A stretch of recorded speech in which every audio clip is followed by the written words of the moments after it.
Hello दोस्तों, novel edit channel में आपका स्वागत है। आई होप आप लोग स्टोरी एंजॉय करेंगे। जेना का भाई पागल हो गया। लूमियन का गुस्सा भड़क उठा।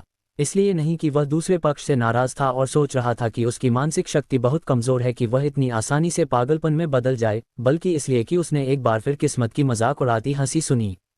कल उसने ध्यान दिया था कि जूलियन एलईडी की मौत का इल्जाम खुद पर लगा रहा था और खुद में सिमटने के लक्षण दिखा रहा था, लेकिन वह पागलपन से बहुत दूर था। भले ही भविष्य में उसे मनोवैज्ञानिक समस्याओं का सामना करना पड़े, वे लंबी चलेंगी, न कि तुरंत टूटकर सामने आएंगी। जब तक कि पिछली रात कुछ ऐसा न हुआ हो जिसने जूलियन को एक और भारी झटका दिया हो।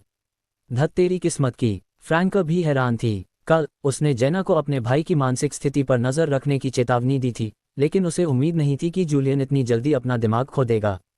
जहां तक वह जानती थी, वह एक मजबूत युवा था। वह अच्छी सेहत में था और उसकी भावनाएं आसानी से प्रभावित नहीं होंगी या खतरनाक प्रवृत्तियों को ट्रिगर नहीं करेंगी। उसके लिए कुछ समय के लिए खुद को अलग कर लेना या भोग विलास में लिप्त होना सामान्य होगा, लेकिन एक रात में पूरी तरह टूट जाना असंभव लग रहा था। जेना ने जूलियन के अतिवाद की ओर झुकाव का उल्लेख किया था, लेकिन वह उनके परिवार की खातिर था।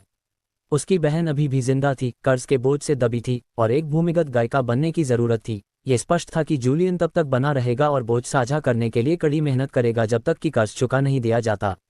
अगर उसकी मनोवैज्ञानिक समस्याएं तब तक बनी रहती तो वह शायद टूट जाता या चुपचाप अपनी जान ले लेता। इससे फ्रैंक को संदेह हुआ कि जूलियन पिछली रात फिर से उत्तेजित हुआ था।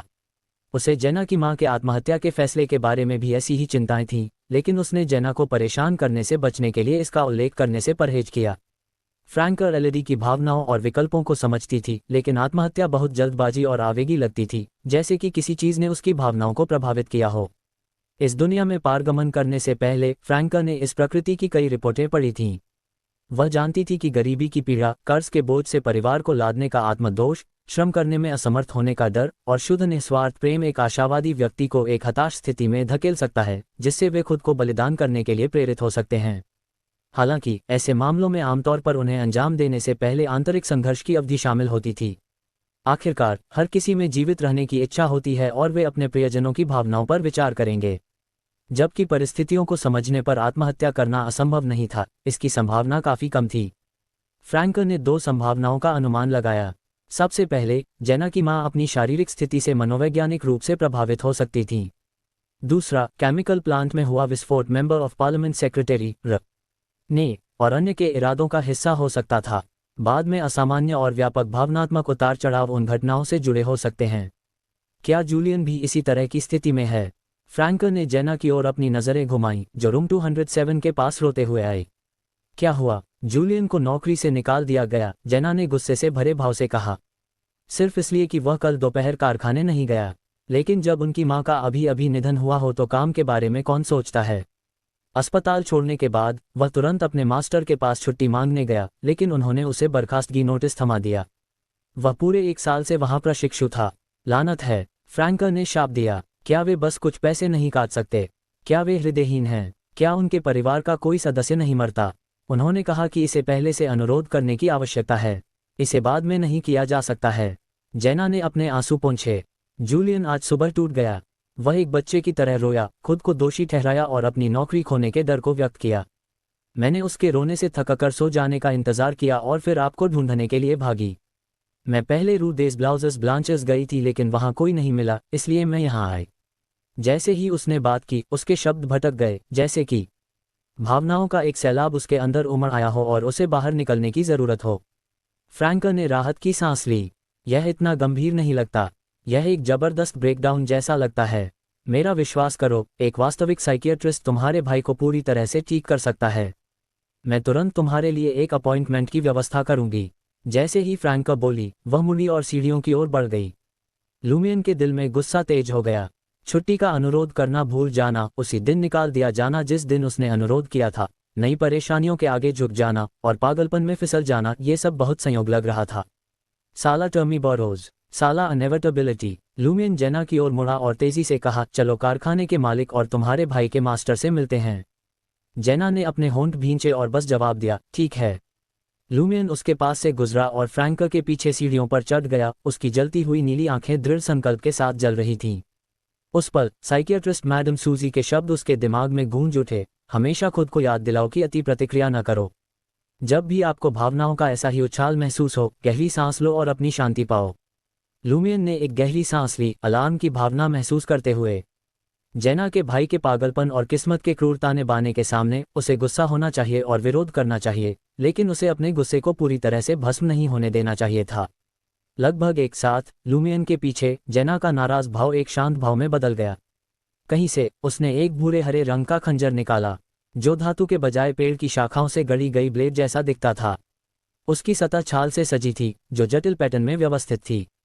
एक तेज हरकत के साथ जेना ने खंजर को लूमियन की पीठ की ओर धकेल दिया। तेजी से प्रतिक्रिया करते हुए लूमियन ने अपने शरीर को घुमाया, जिससे वह एक घातक वार से बाल बाल बच गया। खंजर उसकी पीठ और कंधे के बीच जगह ढूंढ लेता है, जिससे खून बहने लगता है। जेना फुर्ती से पीछे हट गई, जबकि लूमियन के घाव से लाल खून बहुत अधिक बह रहा था, जैसे लाल आग। जेना के भूरे हरे खंजर पर छाल जिंदा हो गई लगती थी, लालच से लूमियन का खून सोख रही थी। उस पल जेना के चेहरे की मांसपेशियां विकृत हो गईं, जिससे वह लूमियन और फ्रैंकर के लिए पहचानने योग्य नहीं रही। एक पल में वह एक आकर्षक और अलौकिक लड़की में बदल गई। उसके नैन नक्श मनमोहक थे। लूमियन की पुतलियां फैल गईं क्योंकि उसने धोखेबाज को पहचान लिया। Charlotte Calvino, theatre de Lancian cage of pigeons की प्रमुख अभिनेत्री। शार्लेट सहजता से अपने परिवेश के साथ घुल मिल गई, आसानी से लूमियन के जलते हुए लाल रंग के फायरबॉल से बच गई। भयानक विस्फोट के बीच रूम 207 का दरवाजा ढह गया। अभिनेत्री हंसी और बोली, तुमने जल्दी ही होश संभाल लिया। मैं तुम्हें सीधे खत्म नहीं कर सकी, लेकिन इससे कोई फर्क नहीं पड़ता। हमें बस तुम्हारे खून का एक छोटा सा हिस्सा चाहिए। एवेन्यू डू मार्श पर काकी रंग की 4 मंजिला इमारत के बाहर, जहां पार्लियामेंट मेंबर का कार्यालय था, जेना अचंभे में बैंक्वेट हॉल में कदम रखा। उसकी आंखों के सामने बेहतरीन डेसर्ट, नमकीन व्यंजन और चमकीले रंग के पेसे भरे गिलास लंबी मेजों पर फैले हुए थे। हॉल के एक कोने में एक छोटा सिम्फनी बैंड एक सुखदायक धुन बजा रहा था, जिसके साथ एक क्रिस्टल झूमर की शानदार चमक और खिड़कियों से अंदर आ रही धूप की कोमल किरणें थीं। भीड़ में भूरे रंग की जैकेट, लिनन शर्ट और बाजार जिले के साधारण कपड़ों में लिपटे व्यक्ति थे, जो भव्यता के बीच बहुत ही अजीब लग रहे थे। कुछ एक कोने में खड़े थे, उनके भाव खाली थे, जबकि कुछ लोग शानदार वस्तुओं को गुस्से से देख रहे थे। कुछ भ्रम की स्थिति में भोजन का सेवन कर रहे थे, जबकि कुछ उत्साह के साथ शैंपेन का आनंद ले रहे थे। ऊपरी वर्ग के लिए आरक्षित एक मामले के स्वाद का मजा ले रहे थे। सहज रूप से जेना एक मंद रोशनी वाले कोने में पीछे हट गई। उसका भाव अप्रभावित था क्योंकि उसने चुपचाप अपने आसपास सब कुछ देखा। इस बीच पार्लियामेंट मेंबर के कार्यालय की 4थी मंजिल पर हुगर आठवां, एक काली टेलकोट और एक गहरे नीले बोटाई पहने हुए, उसके साइडबंद धब्बेदार और उसकी नाक प्रमुख, एक खिड़की के पीछे खड़ा था, बाजार जिले का सर्वेक्षण कर रहा था। यह अराजक और पुरातन जगह उसके साम्राज्य से संबंधित थी। मसियर मेंबर ऑफ पार्लियामेंट, शोक भोज की मेजबानी क्यों करें और इन साधारण लोगों को क्यों आमंत्रित करें? ने सोने के रिम वाले चश्मे पहने और बड़े करीने से कंघी किए हुए बालों के साथ भ्रम में पूछा। हुगर आठवां मुस्कुराया। यह एक पार्लियामेंट मेंबर का कर्तव्य है। एक और पहचान अपनाने से पहले मुझे अपनी दायित्वों को पूरा करना होगा। इसके अलावा इस समय शोकाकुल लोगों को सांत्वना और सहायता प्रदान करके मैं उनके दिमाग में एक स्थायी छाप छोड़ूंगा। वे भविष्य में मेरे वफादार अनुयायी बन सकते हैं। जब समय आएगा तो उनका रूपांतरण आसान हो जाएगा।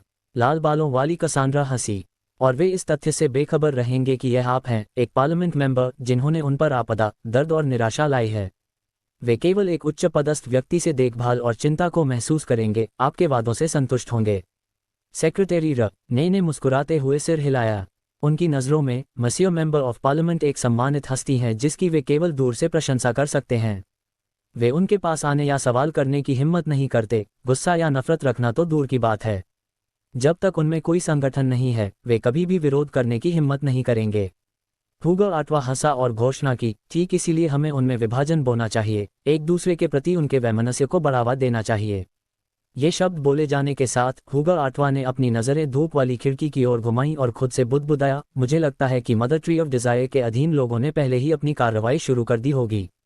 रू अनाची पर ओबर्ज डू कॉप डॉ के ठीक बाहर बिना किसी चेतावनी के जमीन फट गई और केंद्र ढह गया, जिससे कई विक्रेता अप्रत्याशित रूप से पकड़े गए। वे खाई में गिर गए, उनकी चीखें अचानक शांत हो गईं। एक विशाल भूरा हरा पेड़ गहराई से निकल आया, उसकी शाखाएं हर दिशा में फैल गईं। कई ब्लॉकों में फैलते हुए इसने ओबर्ज डू कॉप डॉ को अपने पत्तेदार आलिंगन में फंसा लिया। भागता हुआ युगल अपने मौखिक झगड़े के बीच खुद को एक बार फिर अपने पसंदीदा शगल में लगा हुआ पाया। एंथनी रीड, सूचना दलाल, एक खस्ताहाल लकड़ी की मेज के नीचे शरण ले रहा था, अनियंत्रित रूप से कांप रहा था। इस बीच पवार नीसन, भूमिगत बार का मालिक, अपने स्केच पैड तक पहुंच गया। गहरी चिंता के भाव के साथ स्केच बनाते हुए एक घूंट शराब नीचे उतार लिया। विशाल भूरा हरा पेड़ बिना किसी रुकावट के बढ़ता रहा। लूमियन का फायरबॉल अपने लक्ष्य शार्लेट से चूक गया और जवाब में अनगिनत शाखाएं और लताएं हर दिशा से ओबर्ज डू कॉक डॉ में घुस गईं, दीवारों, फर्श, खिड़कियों और छत को उलझा दिया। वे भूरे और हरे रंग के एक उलझे हुए जाल में एक साथ मुड़ गए, एक अभेद्य बाधा पैदा कर दी। एक पल में पूरा दृश्य एक अवास्तविक भ्रम में बदल गया और फिर एक बार फिर से ठोस हो गया। उसके सामने एक विशाल पेड़ खड़ा था, जिसके भूरे और हरे रंग आपस में सद्भाव में मिल रहे थे। उसकी जड़ें जमीन में गहरी थीं, जबकि उसका राजसी मुकुट आसमान की ओर और भी ऊंचा पहुंच रहा था। लूमियन की पुतलियां फैल गईं क्योंकि उसने महसूस किया कि उसे अनजाने में ले जाया गया है। ये परमिटा में उसकी पिछली यात्राओं की याद दिलाता था, जहां वह बदलाव के किसी भी जागरूकता के बिना खुद को एक नई जगह पर पाता था। ओबर्ज डू कॉक डॉ चला गया था। अब उसके पैर जमीन पर बिछी हुई पेड़ की जड़ों के उलझे हुए गांठों पर चल रहे थे। उसकी नज़र विशाल पेड़ पर चढ़ गई, जो प्राचीन किंवदंतियों की याद दिलाता था, क्योंकि इसके ऊपर चित्रित जैसी नीली रंगत और रोएदार सफ़ेद बादलों के साथ आकाश का विशाल विस्तार मंडरा रहा था। पेड़ की सतह घृणित नम वृद्धि से खराब हो गई थी और प्रत्येक शाखा एक संरचना का भार वहन करती हुई दिखाई देती थी, एक इमारत, एक सड़क और अन्य विलक्षणताएं। ओबर्ज डू कॉक डॉ उनमें से था। एक भूरे हरे पेड़ के तने पर बैठा था, अनगिनत शाखाओं और लताओं के साथ उलझा हुआ था, दुनिया को महज एक दर्जन खिड़कियां दिखा रहा था। कांच की खिड़कियों में से एक के माध्यम से लूमियन ने भागते हुए युगल को भावुक प्रेम प्रसंग में लगे हुए देखा, जबकि सूचना दलाल एंथनी रीड एक लकड़ी की मेज के नीचे दुबका हुआ था, डर से कांप रहा था। अन्य पेड़ के तने शाखाओं, पत्तियों और लताओं से ढकी हुई वस्तुओं को पकड़े हुए थे, जो ईथर और धुंधले दिखाई दे रहे थे, जैसे कि वे कोहरे वाली हवा के माध्यम से एक चुंबकीय क्षेत्र द्वारा रिकॉर्ड किए गए दृश्य थे। इस दायरे के भीतर पेडिमेंट, हेरिंगबोन छत और शीशे के फ्रेम वाली खिड़कियों वाली प्राचीन इमारतें उभरीं। गैस स्ट्रीट लैंप पकड़े हुए महिलाओं को पीछे से गले लगाया गया, पुजारी नग्न पुरुषों के सामने खड़े थे और व्यक्ति अपने पीछे को ढांकते हुए कांच की खिड़कियों से बाहर कूद गए। उत्कृष्ट निकायों को ट्रे पर खाने की मेजों तक ले जाया गया, कपड़े बिखरे हुए थे और एक दुष्ट सुंदरता ने दो काले बकरी के सींगों को प्रकट करने के लिए अपना सिर घुमाया। नीचे से नग्न एक बिशप ने एक सेक्रेड एम्बलम के सामने विश्वासियों से स्वीकारोक्ति सुनी। दृश्य वास्तुशिल्प शैलियों, कपड़ों और केशविन्यास में भिन्न थे, कुछ प्राचीन समय को उद्घाटित करते थे जबकि अन्य कल ही हुए लगते थे। लूमियन के पीछे लाल फायर और रेवेंस मूर्त रूप ले लिया, अर्धभ्रमपूर्ण। उसने तेजी से क्षेत्र को स्कैन किया, फिर भी फ्रैंका कहीं नहीं मिली। फ्रैंका को वास्तविकता और भ्रम के बीच फंसी हुई इस जगह पर नहीं ले जाया गया था। रू अनाची पर, पेड़ की जड़ों, शाखाओं और लताओं के बीच, सड़क विक्रेताओं और पैदल चलने वालों ने उस भोजन को खा लिया जो वे बेचते थे। उल्टी करने के बाद भी वे अटूट दृढ़ संकल्प के साथ खाना जारी रखा। कुछ ने सड़क पर विपरीत लिंग के सदस्यों को जबरदस्ती पिन कर दिया, अन्य ने उन साथियों पर हमला करने के लिए खंजर खींच लिया जिन्होंने उन्हें उकसाया था या उनकी जगह चुराने की हिम्मत की थी। पूरी तरह से अराजकता के दृश्यों में कुछ व्यक्ति कांच की खिड़कियों के पास पहुंचे, एक सज्जन की तरह झुककर अपने प्रतिबिंबों को नृत्य में लुभाने की कोशिश कर रहे थे। पैदल चलने वाले और गाड़ियां सड़कों को पार करते थे, जाहिरा तौर पर असाधारण परिस्थितियों से बेखबर। विक्रेता अपनी जीवंत हॉकिंग जारी रखते थे और दुकानें खुली रहती थीं। राहगीर हलचल भरे माहौल से मोहित दिखाई देते थे, जाने को तैयार नहीं थे। जो वे नोटिस करने में विफल रहे वह ये था कि इस क्षेत्र में प्रवेश करने वाला कोई भी अनुपस्थित था, वे बस गायब हो गए थे, कभी वापस नहीं आए। एवेन्यू डू मार्श पर, पार्लियामेंट मेंबर के कार्यालय वाली काकी रंग की इमारत की चौथी मंजिल पर हुगा आटवा विचारों में खोया हुआ पास की सड़कों को घूरता रहा।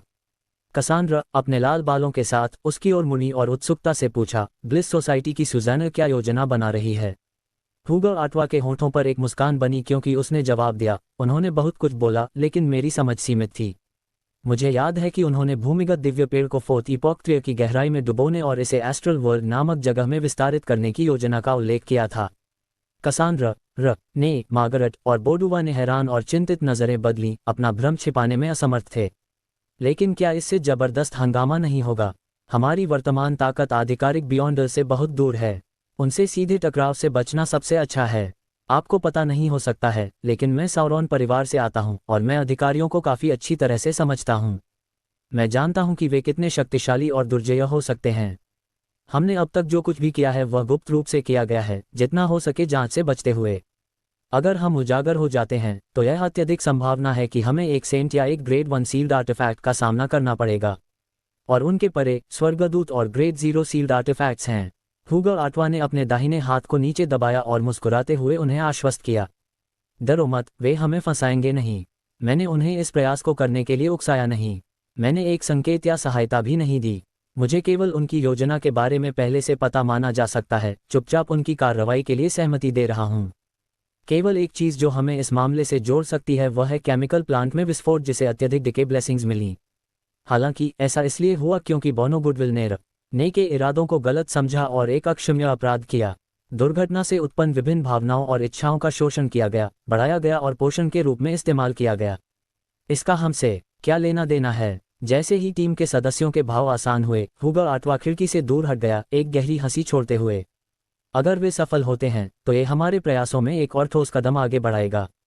हम महान अस्तित्वों के अवतरण का स्वागत करने के और भी करीब होंगे। अगर वे दुर्भाग्य से विफल होते हैं तो हम फिलहाल संयम बरतेंगे और यह सुनिश्चित करने का प्रयास करेंगे कि हमारी गतिविधियां दो चर्चेस के बियॉन्डर से छिपी रहें। हम बाजार जिले के शासक बने रहेंगे।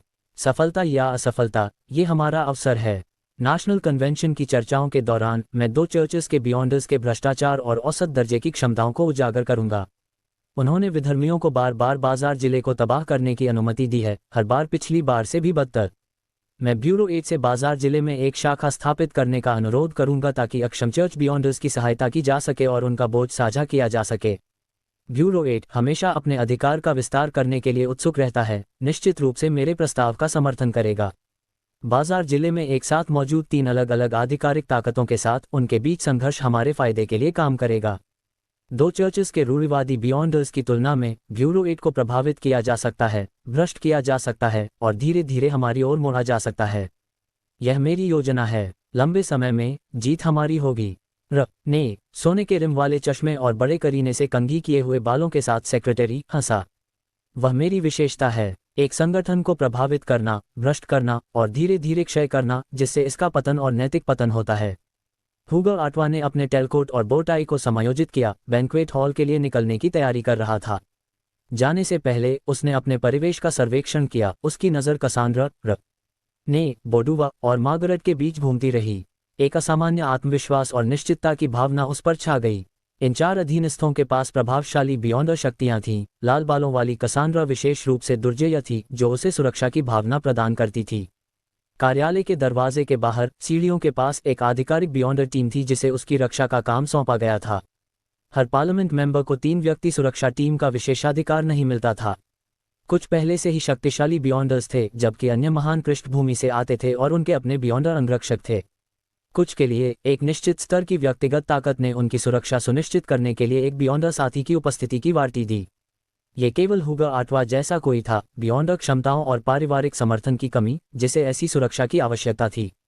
नियमों के अनुसार हुगो आटवा की सुरक्षा की जिम्मेदारी eternal blazing sun church, god of steam and machinery church और ब्यूरो 8 के बीच घूमती थी। आज इटर्नल ब्लेजिंग सन चर्च की बारी थी। बियॉन्डर्स के अलावा पूरी इमारत में आग्नेयास्त्रों से लैस 10 अच्छी तरह से प्रशिक्षित पेशेवर सुरक्षा गार्ड थे। वे ब्यूरो 7 के सदस्य थे। इंटीज intelligence and homeland security committee की एक शाखा, special services bureau parliament member और उच्च पदस्थ सरकारी अधिकारियों को बुनियादी सुरक्षा प्रदान करने के लिए जिम्मेदार थी। दरवाजे के पास खड़े होकर हुगो आटवा ने उसके सेक्रेटरी के दरवाज़ा खोलने का इंतजार किया। अपने चेहरे पर मुस्कान के साथ उसने अपने सिर को थोड़ा ऊपर उठाया, अपनी छाती को फुलाया और आत्मविश्वास से बाहर चला गया, सीढ़ियों से नीचे उतर गया। उलझी हुई पेड़ की जड़ों से ढकी जमीन पर लूमियन ने खुद को अर्धब्रह्मपूर्ण फायर रेवन से घेर लिया। एक बार फिर शार्लेट कैल्विनो थिएटर द लैंसियन के जपिजन्स की प्रमुख महिला को देखा। अभिनय के लिए एक उल्लेखनीय प्रतिभा के साथ शार्लेट विभिन्न पेड़ के तनों द्वारा बनाए गए ब्रह्मपूर्ण दृश्यों के माध्यम से अनुग्रहपूर्वक भटक गई। कभी कभी उसने एक कॉसेट ड्रेस पहनी और अपने बालों को एक सुरुचिपूर्ण बन में स्टाइल किया। अन्य समय में उसने समकालीन फैशन को अपनाया, एक फिटेड ड्रेस, एक छोटा कोट और लंबे जूते पहने। कुछ अवसरों पर उसने साउरॉन शाही परिवार के युग में भी खुद को ले जाया, मर्दाना पोशाक के लिए उनके प्यार का प्रतीक बन गया और संबंधित पृष्ठभूमि के साथ सहजता से घुल मिल गया। इस अलौकिक प्रक्रिया में जब भी उसने एक धुंधले ब्रह्मपूर्ण दृश्य को छोड़ा तो वह तुरंत दूसरे में उभरी, जैसे कि त्रिय के विभिन्न युगों के माध्यम से इत्मीनान से टहल रही हो। गैस स्ट्रीट लैंप की मंद चमक के नीचे शार्लेट ने एक मुस्कान पहनी हुई थी क्योंकि उसने लूमियन को संबोधित किया था, तुम्हें खुद को सम्मानित महसूस करना चाहिए। तुम दिव्य पेड़ में प्रवेश करने वाले और उसके साथ विलय करने वाले पहले असंतुष्ट हो। लूमियन को घेरने वाले लाल फायर रेवंस संघनित हो गए लेकिन हमला करने से परहेज किया। ऐसा इसलिए था क्योंकि शार्लट लगातार भ्रमपूर्ण दृश्यों के बीच झिलमिलाती रही, हर बदलाव के साथ अपनी उपस्थिति बदलती रही। उसकी आवाज़ सभी दिशाओं से गूंजती थी, वाक्य बनाती थी। लूमियन पहले ही काले दस्ताने पहन चुका था। उसका दाहिना हाथ उसकी जेब में था, मिस्टर के की उंगली को कसकर पकड़े हुए था। शार्लट ने अपना प्रवचन जारी रखा, स्थिति को एक एरिया के माध्यम से पेश करते हुए, जैसे कि यह उसकी आंतरिक इच्छाओं को संतुष्ट करने के लिए अपर्याप्त था। ये प्राचीन ट्री ऑफ शैडो वर्तमान त्रिय के निर्माण से पहले का है। उसकी जड़ें जमीन में गहरी दबी हुई थीं। ये त्रिय के लोगों को आनंद और पोषण लाता है। डेविल लिनिएज और समर्पित अनुयायियों की सहायता से यहाँ का माहौल धीरे धीरे देवता के वांछित पथ के अनुसार बदल गया। त्रिय के लोगों ने इसे कभी निराश नहीं किया। भोग और खुशी दोनों मानव स्वभाव के लिए निहित हैं। साल दर साल उन्होंने इसे विभिन्न अत्यधिक इच्छाओं से नहलाया, इसे पोषण प्रदान किया। एक सहस्राब्दी बीत चुकी है। हालांकि त्रिय मृत्यु तक बेलगाम खुशी और भोग की अपेक्षित पराकाष्ठा तक नहीं पहुंचा है, इसने रूप ले लिया है। दिव्य पेड़ का विकास अब एक महत्वपूर्ण चौराहे पर पहुंच गया है। ऐसी स्थिति में शुद्ध इच्छाएं और भावनाएं अब अपनी प्राथमिक भूमिका नहीं निभा सकती हैं। वे केवल आग के लिए जलाऊ लकड़ी के रूप में काम कर सकते हैं। हमें काफी परिमाण के बलिदान की आवश्यकता है। और तुम, जो एंजेलिक लेवल पर भ्रष्टाचार रखते हो लेकिन समान शक्ति की कमी है, सही विकल्प हो। ये सुनकर लूमियन का दिल धड़क गया। उसकी पुतलियां फैल गईं, जैसे कि वह शार्लट का चेहरा स्पष्ट रूप से देखना चाहता था। क्या वह जानती है कि मैं अपने अंदर इनेविटेबिलिटी की मुहरबंद शक्ति रखता हूं?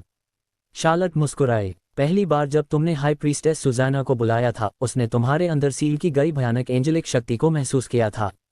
उसने तुम्हें वश में करने की हिम्मत नहीं की। तुम्हें मारने के उसके बाद के प्रयास केवल चाली से प्रेरित नहीं थे। शार्लट के शब्द सुनकर लूमियन ने तुरंत समस्या को समझा। जैसे ही वह बाजार जिले में पहुंचा और अपने पहले समनिंग डांस का प्रयास किया, उसने अनजाने में सुज़ैना मैटाइस को, जो चाली की ओर खींची गई थी, अपने कमरे में बुला लिया था। उस समय सुज़ैना उसे वश में करने के लिए उत्सुक लग रही थी, लेकिन उसने सहज रूप से सील के भीतर छिपे खतरे को महसूस किया और कार्य करने से परहेज किया। यह उन अजीब जीवों के व्यवहार को दर्शाता था जिन्हें लूमियन ने पहले बुलाया था। ऐसा लगा कि केवल उन्हें मजबूर करके ही वे उसे पकड़ने की हिम्मत करेंगे। इसलिए लूमियन ने तब कुछ भी गलत नहीं देखा, यहाँ तक कि जब वह बाद में सुज़ैना मैटाइस से फिर से मिला और ब्लिस सोसाइटी में गहरी अंतर्दृष्टि प्राप्त की, तो भी वह डॉट्स को जोड़ने में विफल रहा। लेकिन अब उसने अपनी चूक महसूस की। सुज़ैना मैटाइस उन अजीब जीवों से मौलिक रूप से अलग थी जिन्हें उसने पहले बुलाया था। असमानता एक सीक्वेंस 5 दुष्ट आत्मा के रूप में उसकी स्थिति में नहीं थी जो देवत्व प्राप्त करने में विफल रही थी, बल्कि उसके तर्क और सोचने की क्षमता के कब्जे में थी। अत्यधिक कट्टरपंथी और लगातार होने के अलावा वह एक गुप्त संगठन का नेतृत्व और विकास भी कर सकती थी। जब ऐसी दुष्ट आत्मा ने लूमियन के शरीर के भीतर सील की गई जबरदस्त खतरनाक शक्ति को महसूस किया, भले ही उसने तुरंत इसे एंजेलिक लेवल के भ्रष्टाचार के रूप में नहीं पहचाना, वह भ्रम में चली गई होगी और जिस दुष्ट देवता में वह विश्वास करती थी, उससे रहस्योद्घाटन मांगा होगा। जब तक उसे स्थिति समझ में आती, लूमियन एक एंजल के बराबर एक लो सीक्वेंस बियॉन्डर की ताकत रखता था, बलि के अनुष्ठानों में कुशल विधर्मियों के लिए इरेजिस्टिबली अपीलिंग होगा। वह एक स्क्रूज के सामने सड़क पर छोड़े गए 100 मिलियन वर्ल्ड ऑ से कम मोहक नहीं होगा। अगर ये लूमियन की तेज सोच के लिए नहीं होता, तो फॉलन मर्क्यूरी के साथ अस्थायी रूप से उसे चौंका देता और उनकी दूसरी मुठभेड़ के दौरान सुज़ैना मैटाइस को धोखा देता, तो आधिकारिक बियॉन्डर्स के आने से पहले स्थिति अपने निष्कर्ष पर पहुंच सकती थी। चाली, एक साधारण व्यक्ति के लिए सुज़ैना मैटाइस की धमकियों और लंबे समय तक उपस्थिति के बावजूद 5वीं मंजिल से लूमियन के दरवाजे तक सफलतापूर्वक उतरने और मदद मांगने के लिए यह महज भाग्य से अधिक लग रहा था। एक एक्टर के शब्दों और भावनाओं पर भरोसा नहीं किया जा सकता था, खासकर उन लोगों पर जो विशेष रूप से अच्छे दिखने वाले थे। शार्लट कैल्विनो के प्रदर्शन में लूमियन परिवेश को स्कैन कर रहा था, इस अजीबोगरीब जगह से बाहर निकलने का रास्ता खोजने के लिए एक हंटर की प्रवृत्ति का उपयोग करने की उम्मीद कर रहा था। फिर भी जमीन को ढंकने वाली उलझी हुई पेड़ की जड़ों, विशाल धीरे धीरे बढ़ते हुए भूरे हरे पेड़ और सफ़ेद बादलों के साथ तेल चित्रकला जैसे नीले आकाश के अलावा और कुछ नहीं था। ऐसे माहौल में लूमियन की पायरोमैनियाक प्रवृत्तियों ने उसे संकोच करना बंद कर दिया। उसने मिस्टर के की उंगली पर अपनी पकड़ ढीली कर दी और उसे हवा में फेंक दिया। लगभग एक साथ उसके चारों ओर संघनित अर्धभ्रमपूर्ण लाल फायर रेवंस उड़ गए। प्रत्येक ने एक सुरुचिपूर्ण चाप का पता लगाया, क्योंकि वे शार्लट कैल्विनो के खड़े होने के भ्रमपूर्ण दृश्य और आसपास की शाखाओं पर लटकते हुए अतीत के कोहरे की ओर बढ़े। शार्लट भव्य महल से बाहर निकल गई, जिसे एम्परर रोसेल के मामले को दर्शाने वाला दृश्य माना जाता था, और साउरॉन शाही युग के दौरान व्हाइट मेपल पैलेस में प्रवेश किया।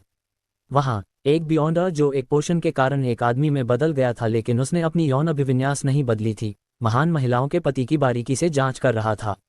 गड़गड़ाहट की आवाज़ें बनी रहीं, फिर भी शार्लेट ने आसानी से फायर रेवंस के हमले से बचा लिया। अतीत के कोहरे से धन के दृश्य अडिग रहे, जैसे कि वे वास्तव में मौजूद नहीं थे। हालांकि भूरे हरे रंग की शाखाओं ने, जो उन्हें बोर करती थीं, झुलसने और जलने के लक्षण दिखाए। ट्री ऑफ शैडो आखिरकार एक पेड़ था और इस प्रकार दहन के लिए अतिसंवेदनशील था। एकमात्र मुद्दा यह था कि लूमियन के फायर रेवंस ने इस पर न्यूनतम नुकसान पहुंचाया।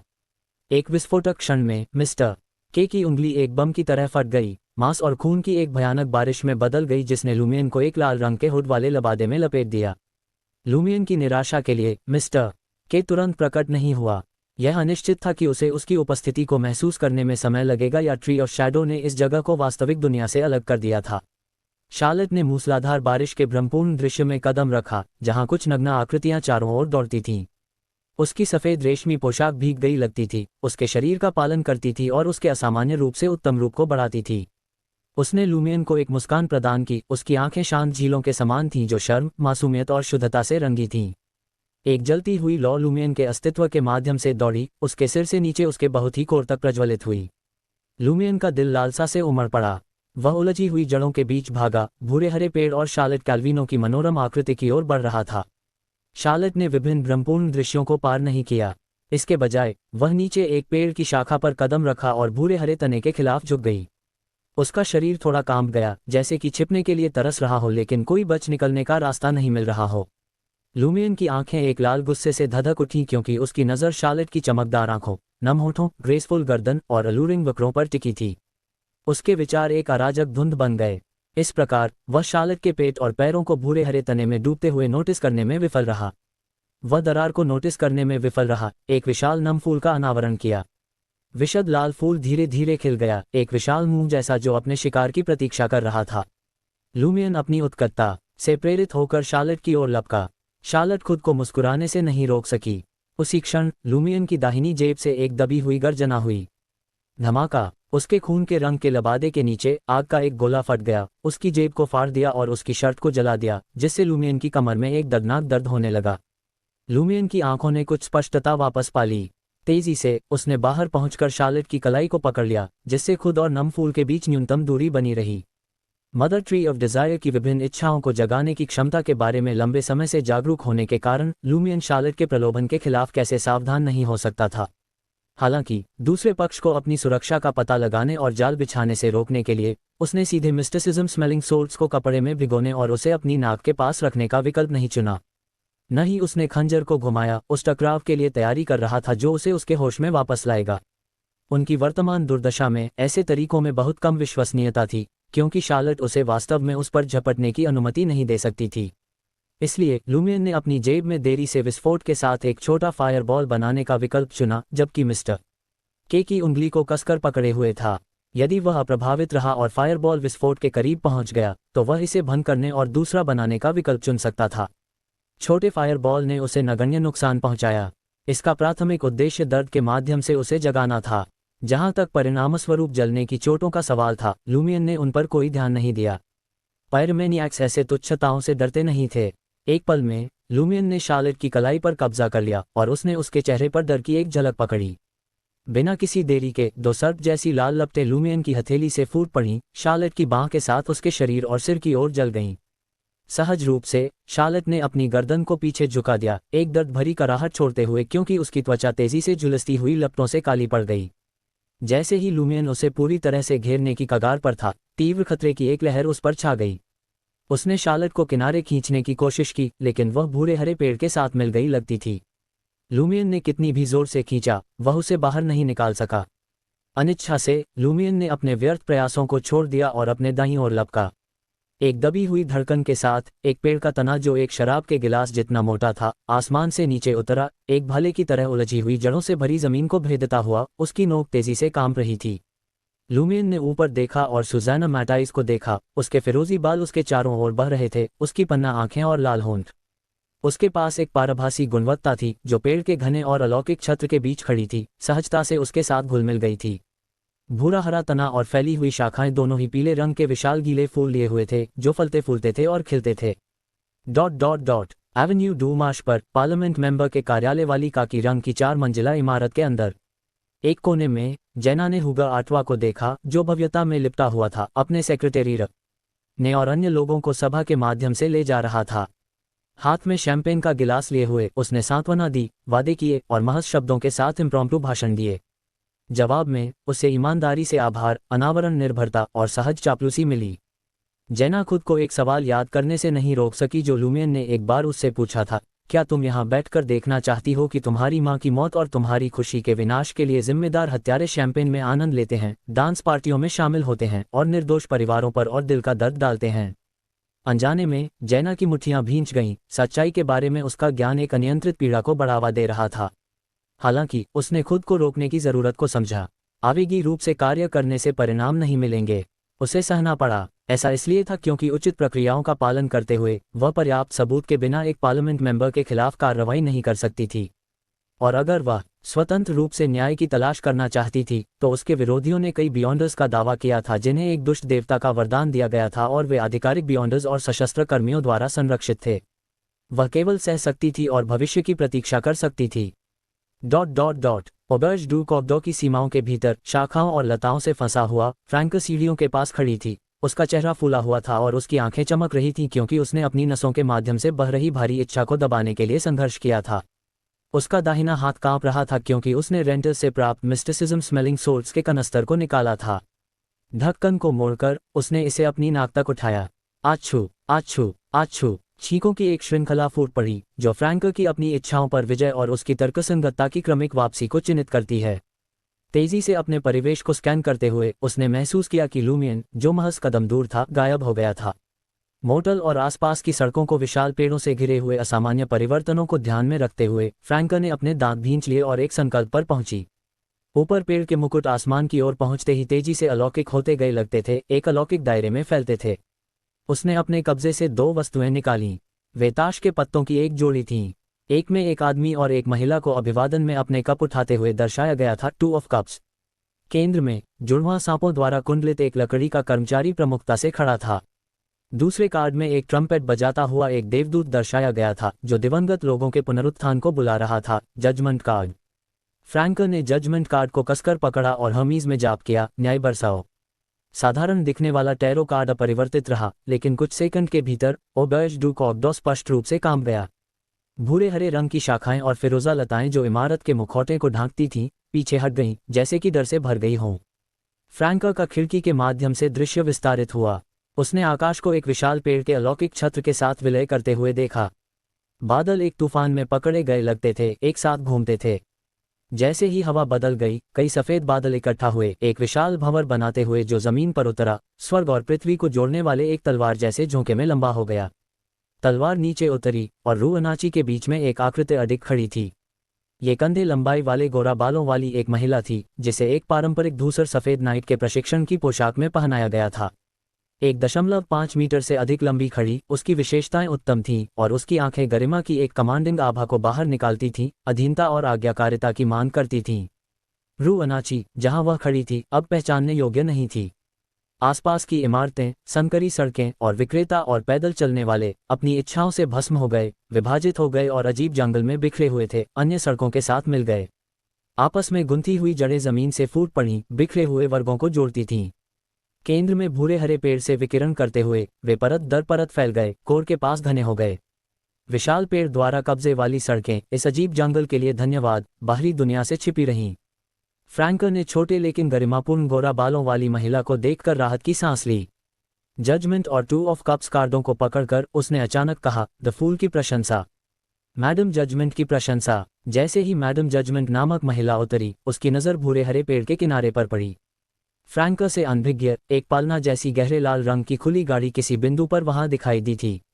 बकरी के सींगों, पिच काले शरीरों और जलती हुई गहरे लपटों वाले 2 ऊंचे जीव गाड़ी को खींचते थे। वे डीमंस लगते थे। गाड़ी के भीतर एक हल्के रंग के घूंघट पहने हुए एक महिला बैठी थी। उसने एक ढीला सफेद लबादा पहना था, उसका थोड़ा फूला हुआ पेट एक मूर्त मातृत्व चमक को विकीर्ण करता था। Lady moon. अजीब जंगल उसकी परमिता दुनिया थी। लेडी मून, तुम चूहे के छेद से निकल आई हो। जजमेंट की आंखें गोरा बालों वाली महिला तुरंत एक अलौकिक गुणवत्ता पर ले गईं, जैसे कि एक सुनहरी रंगत से छुआ गया हो। उसकी आंखों के माध्यम से उसने बियॉन्डर शक्तियों को आपस में जोड़ा हुआ महसूस किया जो गाड़ी पर महिला के भीतर मौजूद थीं, विभिन्न रंगों और राज्यों में प्रकट होती थीं। डेप्रिवेशन। मैडम जजमेंट की गंभीर आवाज गूंज उठी। यह एक प्राचीन हर्मीज शब्द था। अपने दाहिने हाथ के एक साधारण हावभाव के साथ मैडम जजमेंट ने अस्थायी रूप से विभिन्न लिंगों के जीवों के बीच संभोग करने की क्षमता को छीन लिया। तुरंत बाद मैडम जजमेंट आगे झुक गई, अपनी हथेली को बाहर धकेल दिया और प्राचीन हमीज में घोषणा की, एक्साइल। एक सरसराहट की आवाज के साथ एक अदृश्य और राजसी बल एक भयानक तूफान में बदल गया, लेडी मून के सामने चिल्ला रहा था। दूरी से अप्रभावित ये सीधे वही मूर्त रूप ले लिया जहां गाड़ी थी। लेडी मून के घूंघट के नीचे उसके हल्के से समझदार लाल होंठ खुल गए क्योंकि उसने गहरी सांस ली।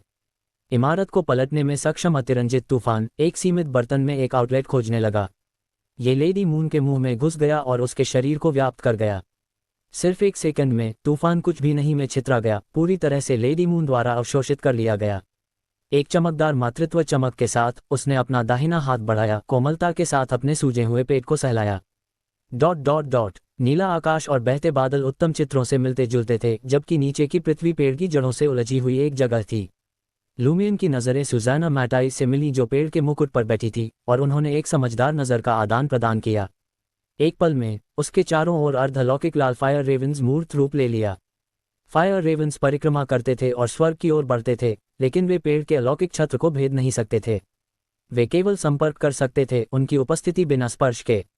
वे भूरे हरे तने पर उतरते थे, इसे काले निशानों से झुलसाते थे। इसे देखते हुए लूमियन ने तेजी से अपना ध्यान केंद्रित किया। उसने पहले खोज की थी कि लपटों में ट्री ऑफ शैडो नामक रहस्यमय इकाई पर कुछ नुकसान पहुंचाने की क्षमता होती है। लाल फायरबॉल एक के बाद एक संघनित होते गए, पेड़ की शाखाओं की ओर तेजी से बढ़ते गए। फिर भी उन्होंने केवल स्पष्ट प्रभाव के बिना उन्हें झुलसाया। लूमियन पल भर के लिए रुक गया। सुज़ैना मैटाइस किसी चीज में व्यस्त थी और शार्लेट कैल्विनो अभी तक अपने जलने से उबर नहीं पाई थी। ये संदेह था कि उसने एक भ्रमपूर्ण दृश्य में शरण ली थी, जिससे उसकी हथेली में लाल लपटों को परत दर परत जमा होने दिया गया जब तक कि वे जलते हुए श्वेत ताप के मुट्ठी के आकार के गोले में बदल नहीं गए। धमाका। गर्मागर्म फायरबॉल के कारण हुआ विस्फोट पहले की तुलना में कई गुना अधिक शक्तिशाली था, लेकिन ट्री ऑफ शैडो की छाल का एक भी टुकड़ा नहीं गिरा। केवल एक बड़े क्षेत्र में झुलसा हुआ मांस और एक विशाल हल्के रंग के फूल की हल्की सी गंध ने गर्मागर्म सफेद लौ धारा की वास्तविकता की गवाही दी। लूमियन का भाव गंभीर हो गया। कुछ देर सोचने के बाद उसकी हथेली में जलती हुई सफेद लपटों से बना एक भाला मूर्त रूप ले लिया। उसने भाले को भूरे हरे पेड़ की ओर फेंका, इसे देखने के लिए कि यह चार छाल में सुई के आकार के छेद को पंचर करता है, इससे पहले कि वह लपटों के झरने में विघटित हो जाए जो पेड़ के विभिन्न वर्गों में फैल गया। इसे देखते हुए लूमियन का दिल कस गया, क्योंकि उसे अपनी बहन औरा का पसंदीदा वाक्यांश याद आया जो उन लोगों का वर्णन करने के लिए था जो अव्यवहारिकता के बिंदु पर अपनी क्षमताओं को अधिक आंकते हैं। यह एक चींटी के समान है जो एक विशाल ओक को हिलाने की कोशिश कर रही है। लूमियन की चिंता, अधीरता और भय ने उसे अपनी मुट्ठियों को खोलने के लिए मजबूर किया।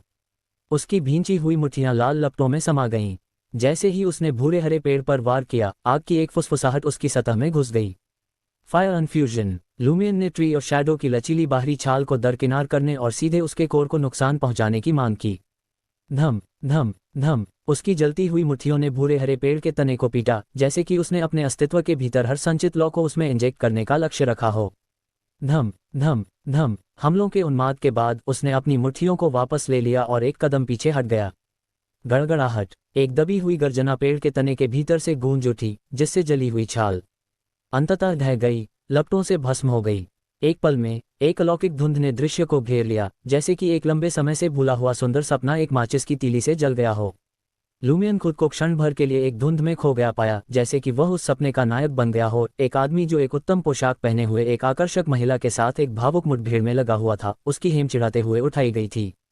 अपरिचित सनसनी इतनी विशद महसूस हुई कि लूमियन ने खुद को इसे पहली बार जी रहा था। अचानक एक तेज दर्द उसकी टखने के माध्यम से गोली मार दी, उसे भ्रम से बाहर निकाल दिया। उसने अपने परिवेश से उभरती हुई अनगिनत शाखाओं और लताओं की खोज की। चुपके से उसके पैरों के चारों ओर कुंडलित हो गईं। उनके कांटे उसके खून के रंग के लबादे के माध्यम से चुभ गए, उसके मांस में डूब गए और लालच से उसका खून पी रहे थे। लूमियन कराह उठा, उसके शरीर से लाल फुसफुसाहट निकलती हुई ज्वलंत लपटों के एक जीवंत लबादे में प्रकट हुई, जिसने उसके मांस और खून के लबादे को लपेट लिया। चटकने वाली आवाजों के बीच शाखाएं और लताएं प्रज्वलित हो गईं, तेजी से भंगुर टहनियों और राख के अवशेषों में सूख गईं। अवसर को जब्त करते हुए लूमियन तेजी से पीछे हट गया, उसकी नज़र उसके द्वारा लगाए गए घाव पर टिकी हुई थी। उसकी आंखें उसी भूरे हरे रंग की छाल से मिलीं, हालांकि यह अपने परिवेश की तुलना में थोड़ा पीछे हट गई थी। छाल के नीचे और छाल लूमियन की पुतलियां फैल गईं क्योंकि उसने स्थिति की गंभीरता को समझा। ट्री ऑफ शैडो को 1 से 2 सहस्राब्दियों तक ट्री के निवासियों की असामान्य इच्छाओं से पोषित किया गया था। छाल का प्रत्येक टुकड़ा संभवतः एक विशेष युग से विशिष्ट मानव गतिविधियों का प्रतिनिधित्व करता था, एक दूसरे पर स्तरित होता था, इतिहास के वजन और मानवता की सूक्ष्मताओं को ले जाता था। सीधे शब्दों में कहें, लूमियन ने महसूस किया कि अगर वह ट्री ऑफ शैडो को नष्ट करना चाहता था तो उसे 2000 साल के अंतराल में जमा हुई अनगिनत इच्छाओं का सामना करना होगा। और उसने केवल एक इच्छा को हराने के लिए अपनी ताकत समाप्त कर दी थी, शायद 1 अरब में एक या अरबों पर भी अरबों। वह कैसे प्रबल हो सकता था? तभी लूमियन ने अपने कार्यों की असामान्यता को समझा। वह भागने के मार्ग की तलाश करने के बजाय ट्री ऑफ शैडो पर हमला करने पर ध्यान केंद्रित कर रहा था। सुज़ाना मैटाइस के साथ एक नज़र का आदान प्रदान डर, चिंता और भावनाओं की बाढ़ लाया। कोई आश्चर्य नहीं कि सुज़ाना मैटाइस ने मुझे स्वतंत्र रूप से कार्य करने की अनुमति दी। कोई आश्चर्य नहीं कि घायल शार्लेट कैल्विनो ने हस्तक्षेप नहीं किया। लूमियन फॉलन ट्री स्पिरिट्स और एक्टर्स से सावधान था जो इच्छाओं और भावनाओं को उत्तेजित कर सकते थे, फिर भी वह अनजाने में उनके प्रभाव में आ गया था। एक बार फिर उसने अपनी नज़र ऊपर उठाई और सुज़ाना मैटाइस को देखा। उसके बाल फिरोजा के एक झरने अलौकिक छत्र के भीतर तेजी से स्थिति बदल रहे थे, एक रहस्यमय जादू का उच्चारण कर रहे थे। शार्लेट कैल्विनो ने अपने रहस्यमय कार्यों को फिर से शुरू किया, भ्रमपूर्ण दृश्यों को पार करते हुए। उसकी पोशाक, केश विन्यास और मेकअप विभिन्न युगों को प्रतिबिंबित करने के लिए बदल रहा था। यह महज प्रदर्शन नहीं था। जैसे ही लूमियन के विचार दौड़ते थे, चक्कर आना उसे परेशान करता था और उसकी ताकत तेजी से कम हो गई। ऐसी सनसनी उसके लिए विदेशी थी, लेकिन उसने दूसरों को इसके प्रभावों के अधीन किया था। ब्लिस सोसाइटी द्वारा तैयार किया गया शामक। हमेशा अपने परिवेश के उत्सुक पर्यवेक्षक, लूमियन ने तेजी से मिस्टिसिज्म स्मेलिंग सोल्स को बाहर निकाला। उसका ध्यान भूरे हरे पेड़ को सजाने वाले कई पीले फूलों की ओर आकर्षित हुआ। उसे संदेह था कि वे शामक गैस छोड़ने के लिए जिम्मेदार थे। आच्छू! अपनी छींक के बीच लूमियन ने धुरी बना ली, ट्री ऑफ शैडो से खुद को दूर करने का इरादा किया। फिर भी मिस्टर के अनुपस्थित रहा। पलक झपकते ही जड़ें पृथ्वी से निकलीं, एक दुर्जय लकड़ी की बैरिकेड को खड़ा करने के लिए आपस में उलझ गईं। 10 मीटर से अधिक ऊंचाई को पार करते हुए भूरे हरे पेड़ को घेर लिया और स्वतंत्रता के लिए लूमियन के रास्ते को बाधित कर दिया। लूमियन रुक गया और अपनी एड़ी पर मुड़ गया। अनगिनत फ्रैक्चर ट्री ऑफ शैडो के तने, शाखाओं और जड़ों को खराब कर देते हैं। कुछ दरारों में नम, हल्के रंग के फूल थे, जबकि अन्य में चिपचिपा कीचड़ रिसने वाले कैविनस मुंह जैसे दिखते थे, तेजी से उसकी ओर लंबे होते थे। भागने के कोई साधन नहीं होने से फंसा हुआ लूमियन के होंठ एक मुस्कुराहट में मुड़ गए। बिना किसी चेतावनी के उसने अपना दाहिना हाथ बढ़ाया, इसे अपनी बाईं छाती के खिलाफ दृढ़ता से दबाया। उसने एक व्यंग्यात्मक लहजे में बात की, टर्मी बोरोज, वे वास्तव में तुम्हारे लायक को कम आंकते हैं। वे वास्तव में तुम्हें बलिदान के रूप में नियोजित करने का इरादा रखते हैं।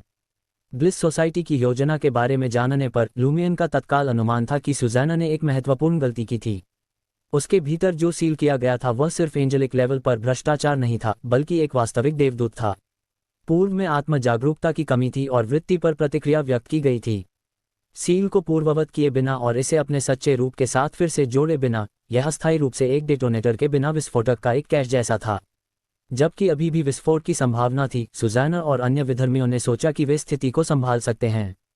सही विधि का उपयोग करके, ट्री ऑफ शैडो के भीतर अलग थलग वातावरण का उपयोग करके, आवश्यक अनुष्ठानों की व्यवस्था करके और बलि समारोह के दौरान दुष्ट देवता की नज़र का उपयोग करके, वे सील को तोड़ सकते थे और इसे मदर ट्री ऑफ डिजायर को बलिदान के रूप में पेश कर सकते थे, ये सुनिश्चित करते हुए कि एंजेलिक भ्रष्टाचार खतरा पैदा नहीं करेगा। हालांकि सच्चे देवदूत में बुद्धिमत्ता और एक मजबूत इच्छा शक्ति थी। वह बलिदान किए जाने के दौरान निष्क्रिय रूप से खड़ा नहीं होगा। एक बार जब सील पूरी तरह से उठा ली गई, तो क्या सुज़ाना, शार्लेट और अन्य वास्तव में एक वास्तविक देवदूत को संभाल सकते थे? उनमें से एक सीक्वेंस 5 दुष्ट आत्मा थी जिसे ट्री ऑफ शैडो को कुछ देवत्व रखने की आवश्यकता थी, जबकि दूसरा निस्संदेह प्रदर्शन करने की एक अपरिहार्य इच्छा के साथ एक एक्टर था। जहां तक एक सच्चे देवदूत का सवाल है, उसे कम से कम एक सीक्वेंस 2 होना चाहिए ताकि लूमियन उसे ऐसा संबोधित कर सके। प्राचीन काल में वे देवताओं के बराबर थे और सहायक देवता माने जाते थे। उनके बीच का अंतर एक संत और एक साधारण व्यक्ति के बीच जितना विशाल था। शुरुआत में लूमियन ने टर्मी बोरोज को एक भागने की योजना के रूप में उपयोग करने में संकोच किया। डर था कि भयावह और घिनौना देवदूत इस अवसर का फायदा उठाएगा ताकि उसे सतह पर निर्दोष कुछ करने के लिए मजबूर किया जा सके, लेकिन गुप्त रूप से उसे सील से परे अपनी अधिक शक्तियों में घुसपैठ करने में सहायता की जा सके। उस परिदृश्य में लूमियन, सुज़ाना और शार्लेट अपनी कयामत से मिलेंगे। ट्री ऑफ शैडो नष्ट हो जाएगा या भूमिगत गायब हो जाएगा, जिससे टर्मीबोरोस को वास्तव में दुनिया पर उतरने की अनुमति मिलेगी। कोई अन्य विकल्प नहीं बचा। लूमियन ने सावधानी से एक रूपक रसातल के ऊपर निलंबित स्टील की रस्सी पर कदम रखा, अपना संतुलन बनाए रखने की उम्मीद कर रहा था। एक गलत कदम और वह अपूरणीय विस्मृति में गिर जाएगा। जैसे ही लूमियन ने बोलना समाप्त किया, टर्मीबोरोस की गहरी और कमांडिंग आवाज उसके कानों में गूंज उठी। लूमियन ने देवदूत के प्रलोभन को सुने और विरोध किए हुए कुछ समय हो गया था। वह केवल अपने चारों ओर असामान्य घटनाओं या पूर्व निर्धारित घटनाओं के माध्यम से अपने भाग्य के लिए उसका संबंध महसूस कर सकता था। फिर भी देवदूत ने हार नहीं मानी थी और प्रयास करना जारी रखा था। अब कई दिनों के बाद लूमियन ने एक बार फिर टर्मीबोरोस की आवाज़ सुनी, उसके भीतर सील किए गए देवदूत की पूरी उपस्थिति का अनुभव किया। टर्मीबोरोस की आवाज़ में एक आराम और संतुष्टि का स्पर्श था, क्योंकि यह लूमियन के कानों में गूंजता था। अगर वे मुझे मांगते हैं तो ये केवल इस सील से मेरे भागने में सहायता करेगा। ये वातावरण एकदम सही है, ठीक वही जिसका मैं इंतजार कर रहा था। भले ही तुम बाद में मर जाओ और सील अपना समर्थन खो दे, बाहरी दुनिया संबंधित परिवर्तनों का पता नहीं लगाएगी और मुझे मेरे प्रतिबंधों से मुक्त होने से रोकने में सक्षम नहीं होगी।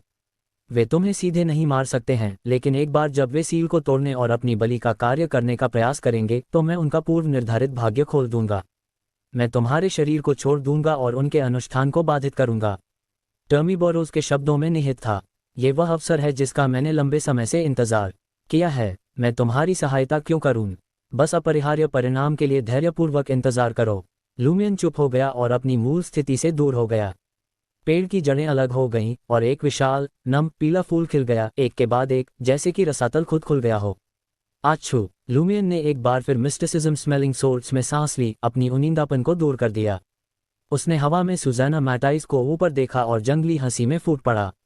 हा, तुम सबसे मंदबुद्धि गुच्छा हो जिससे मैं कभी मिला हूं।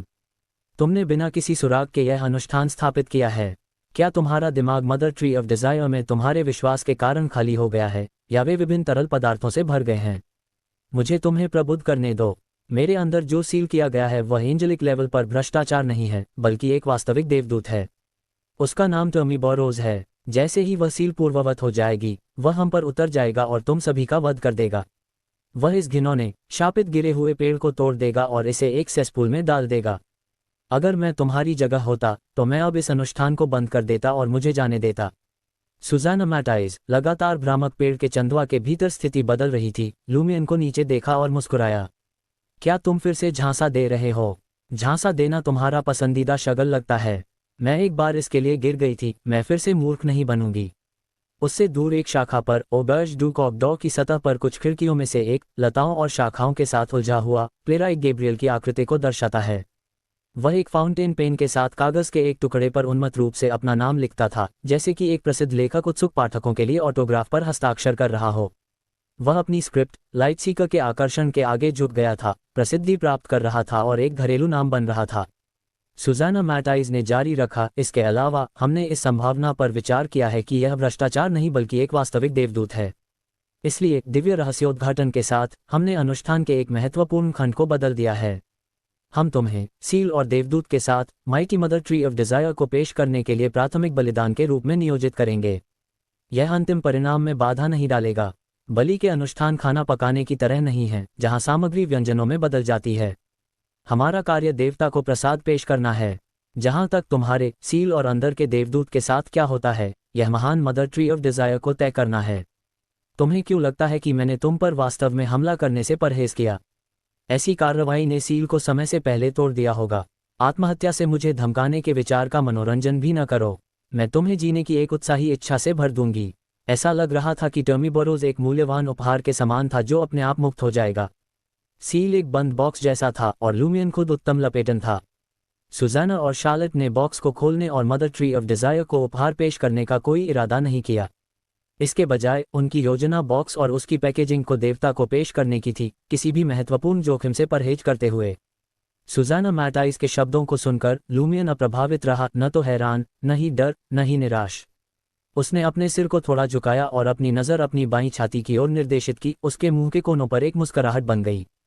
टर्मीबोरोस, क्या तुमने वह सुना? तुम्हें पैक करके मदर ट्री ऑफ डिजायर नामक देवता को पेश किया जाएगा। तुम्हें उस सील से बचने का मौका नहीं मिलेगा। मुझे यकीन नहीं है कि मदर ट्री ऑफ डिजायर तुम्हारे साथ कैसे निपटेगी, लेकिन मैं तुम्हें आश्वस्त कर सकता हूं कि यह कुछ भी सुखद नहीं होगा। क्या तुम वास्तव में एक महज दर्शक के रूप में अंतिम परिणाम की प्रतीक्षा करने से संतुष्ट हो? इस बार टर्मी बोरोज ने तुरंत लूमियन का जवाब नहीं दिया। कुछ सेकंड के बाद उसकी गूंजती आवाज गूंज उठी, अपना फॉलन मर्क्यूरी निकालो और इसे ट्री ऑफ शैडो के तने में डाल दो। इसकी छाल की दूसरी परत को छेद दो। लूमियन चौंक गया। ट्री ऑफ शैडो के भाग्य का भी आदान प्रदान किया जा सकता है। टर्मी बोरोज की आवाज ने अपनी भव्यता वापस पा ली। ये पहले संभव नहीं था, लेकिन अब ये है। उस पेड़ में एक निश्चित जीवित विशेषता है। यह एक पौराणिक ट्रेन जैसा है जिसने अपनी बुद्धिमत्ता को पूरी तरह से विकसित नहीं किया है। बिना किसी हिचकिचाहट के लूमियन ने अपना बायां हाथ बढ़ाया, लाल जलती हुई लबादे और मांस और खून से बने लबादे से गुजरते हुए।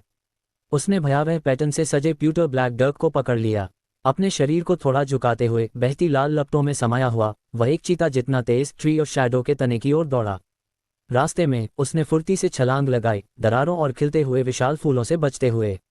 लूमियन की कार्रवाई के नए कोर्स को देखते हुए सुज़ैना मैटाइज ने बहुत अधिक ध्यान नहीं दिया। उसे विश्वास नहीं था कि वह वास्तव में ट्री ऑफ शैडो या उसे नुकसान पहुंचा सकता है। फिर भी वह सतर्क रही। उसने उसकी इच्छाओं को प्रज्वलित करने और संबंधित भ्रमों का निर्माण करने का इरादा किया, उसे पेड़ में एक निश्चित फूल या दरार के साथ जुड़ने के लिए लुभाया। सुज़ैना मैटाइज की पन्ना आंखों ने लूमियन की आकृति को दर्शाया, मांस और खून के एक लबादे में लिपटा हुआ और एक जलती हुई लबादे से सजाया गया। उसकी आंखों में तुरंत नमी आ गई। उसे लूमियन को अचानक अपनी दिशा बदलते हुए और विशाल हल्के रंग के फूल पर झपटते हुए देखने की उम्मीद थी। फिर भी लूमियन भूरे हरे तने की ओर चार्ज करते हुए अप्रभावित दिखाई दिया। जलती हुई लबादे के नीचे लूमियन ने मिस्टिसिज्म स्मेलिंग सोल्स को अपने दाहिने हाथ में पकड़ लिया, इसे अपनी नाक के करीब रखा। उसकी आंखों में आंसू आ गए जिससे उसकी चीख बाधित हुई। हालांकि आर्म्स मॉन्क के धीरज की सहायता से वह इसे सहने में कामयाब रहा। सुज़ैना मैटाइज हैरान थी। उसके स्तर और सीक्वेंस के साथ, भले ही दूसरा पक्ष बार बार मिस्टिसिज्म स्मेलिंग सोल्स को सूंघे, उसे पूरी तरह से अप्रभावित नहीं रहना चाहिए। सामान्य परिस्थितियों में उनकी ताकत में विषमता को देखते हुए वह आसानी से लूमियन को छींकने के लिए प्रेरित कर सकती थी, जबकि उसने हल्के रंग के विशाल फूलों या भूरे हरे दरारों की खोज की और मिस्टिसिज्म स्मेलिंग सोल्स में सांस लेना जारी रखा। बेशक ऐसी स्थितियों में विफलता की संभावना थी, लेकिन यह निस्संदेह सफलता की संभावना से कम थी। लेकिन अब सुज़ैना मैटाइज का प्रारंभिक प्रयास व्यर्थ साबित हुआ था। यह ऐसा था जैसे एक कुशल पासा फेंकने वाले ने आश्चर्यजनक रूप से सबसे कम संख्या में रोल किया हो। आच्छू! लूमियन ने एक तेज छींक निकाली, पल को जब्त करते हुए, जबकि उसका दिमाग स्पष्ट रहा और सुज़ैना ने दूसरी बार अपना प्रभाव नहीं डाला था। उसने अपनी दाहिनी उंगली से धातु के कनस्तर को ढाल दिया और फॉलन मर्क्यूरी को ट्री ऑफ शैडो के भूरे हरे तने पर धकेल दिया, जिसका लक्ष्य जलते सफेद भाले से बनाया गया सुई के आकार का छेद था। एक जबरदस्त झनकार गूंज उठी क्योंकि फॉलन मर्क्यूरी कोई गहरा प्रवेश करने में विफल रहा, जैसे कि उसने एक अभेद्य लोहे की प्लेट पर वार किया हो। आच्छू! लूमियन मिस्टिसिज्म स्मेलिंग सोल्स की एक पर्याप्त मात्रा में सांस लेने के बाद एक बार फिर छींक ली। सुज़ैना द्वारा उकसाए गए एक और इच्छा को दूर कर दिया। उसके प्रयास एक बार फिर लड़खड़ा गए। लूमियन का दाहिना हाथ धातु के कनस्तर को पकड़े हुए लाल लपटों के साथ उमड़ पड़ा। इसने उसके शरीर को सुशोभित करने वाले आग के गले को अवशोषित कर लिया, तेजी से एक जलते हुए सफेद बॉक्सिंग दस्ताने में संघनित हो गया। अगले पल लूमियन ने अपना दाहिना मुट्ठी उठाए और फॉलन मर्क्यूरी के हिल्ट के खिलाफ इसे हथौड़ा मारा, एक लोहार को एक हथियार फोज करने जैसा। एक जोरदार धमाका हुआ क्योंकि गर्मागर्म सफेद बॉक्सिंग दस्ताने लूमियन के हाथ से अलग हो गए और फॉलन मर्क्यूरी के पिछले सिरे पर विस्फोट हो गया। धमाका! लूमियन की बाईं हथेली डर्क को पकड़े हुए कई जगहों पर झुलस गई और विकृत हो गई। जहां तक फॉलन मर्क्यूरी का सवाल है, विस्फोटक प्रभाव के बल से प्रेरित होकर ये छाल की पहली परत के माध्यम से तोड़ने और ट्री ऑफ शैडो के कोर ट्रंक में प्रवेश करने में कामयाब रहा। बाएं हथेली में विस्फोट से उठी जलन भरी पीड़ा ने लूमियन को लगभग अनायास ही अपना प्यूटर ब्लैक डर्क खींच लेने पर मजबूर कर दिया था, जो पहले ही ट्री ऑफ शैडो के मुख्य तने में धंसा हुआ था। अपनी दृढ़ता और ऐसी ही चोटों के अनुभव के सहारे उसने अपने शरीर की स्वाभाविक प्रतिक्रियाओं को नियंत्रित करने के लिए संघर्ष किया। जैसे ही उसका मन उस उत्तेजना से साफ हुआ, उसने सुज़ैना मैटाइज द्वारा थोपे गए दो इच्छाओं को झटक दिया। दर्द और तर्क एक दूसरे में उलझ गए, उसके मन को निगलते हुए, और उसके बाद भयावह दृश्यों की बाढ़ आ गई। ये पिछले 1000 वर्षों में ट्री ऑफ शैडो के संचित अनुभव थे, अनगिनत इच्छाओं के टुकड़े जिन्होंने उसके तने को पोषित और आकार दिया था।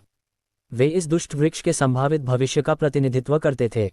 वे पारे के रंग की एक मायावी नदी में एकत्र हो गए और लूमियन के विचारों को बाढ़ की तरह डुबोने लगे। इन दृश्यों की संख्या इतनी अधिक थी कि कोई भी लो सीक्वेंस बियॉन्ड दब सकता था, और कुछ दृश्य ऐसे थे जो लूमियन को सहज रूप से उन्हें नज़रअंदाज करने या उनसे मुंह मोड़ने पर मजबूर कर रहे थे। वह उन्हें देखने या समझने का साहस नहीं जुटा पा रहा था। ठीक जब उसे लगा कि उसकी बुद्धि इस विशाल सैलाब से कुचल जाएगी और एक खाली कैनवास में बदल जाएगी, उसे एहसास हुआ कि वह इसे सह चुका है। मानो कोई अतिरिक्त स्थान मौजूद था जो सीमा से परे अनगिनत दृश्यों को समेट सकता था।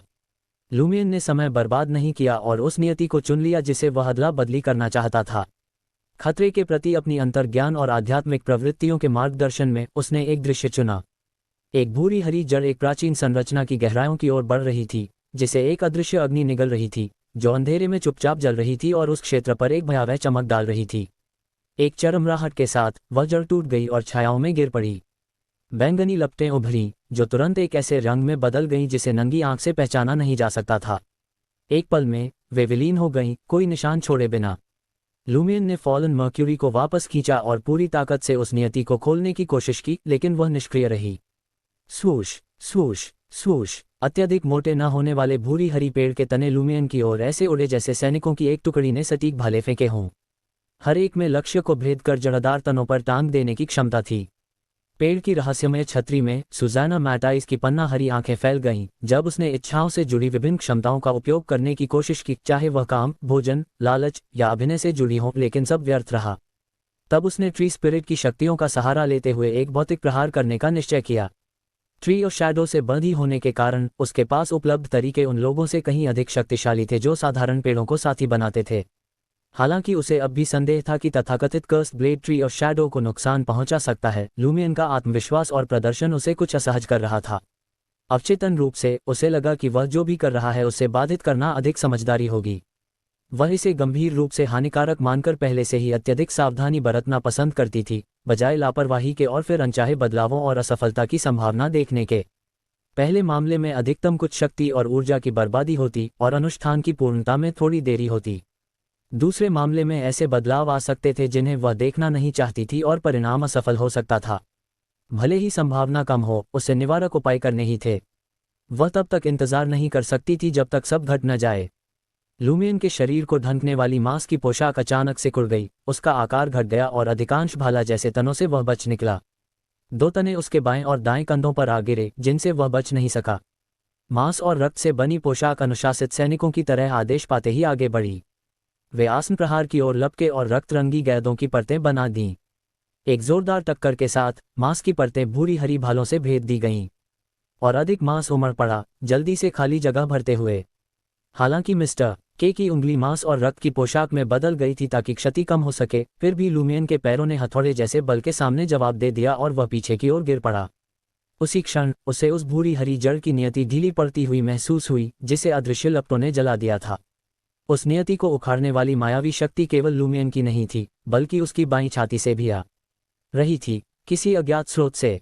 दांत भींचते हुए लूमियन ने गिरने की गति का उपयोग किया और बड़ी मेहनत से उस नियति को हिलाया। भारी कठिनाई से उसने उसे पारे की एक बूंद में बदला और प्यूटर ब्लैक डर्क में संग्रहित मॉन्सोरस गोस्ट से सामना करने की नियति के साथ उसका आदान प्रदान किया। एक तीखी चरमराहट के साथ फॉलन मर्क्यूरी में दरारें फैल गईं, मानो वह नियति का भार सहन नहीं कर पा रहा हो। कुछ दरारें अस्वाभाविक रूप से लंबी थीं, कुछ नाजुक और कुछ सीधे ब्लेड के आर पार चली गईं। धड़ाम, लूमियन जमीन में धसी कुंडलित जड़ों पर गिर पड़ा और भूरी हरी भाला जैसे तनों की शेष शक्तियों से मुक्त हो गया। उसका कंधा दर्द से धड़क रहा था, लेकिन वह शारीरिक रूप से सुरक्षित था। मांस और रक्त से बुनी पोशाक बिखरने लगी, नीचे टपकते हुए, उस फीके रंग के फूल और भूरी हरी दरार को ढांकते हुए जो लूमियन को निगलने के लिए अपने मुंह खोल रहे थे। गिरते समय उसने उन्हें कुचल दिया। एक जोरदार धमाके के साथ लाल लपटें फूट पड़ीं, दुष्ट अस्तित्वों को भस्म करते हुए। मौके का फायदा उठाकर लूमियन ने तेजी से पलटी मारी और अपेक्षाकृत सुरक्षित स्थान पर पहुंचा। तभी लूमियन को एक अहम बात याद आई।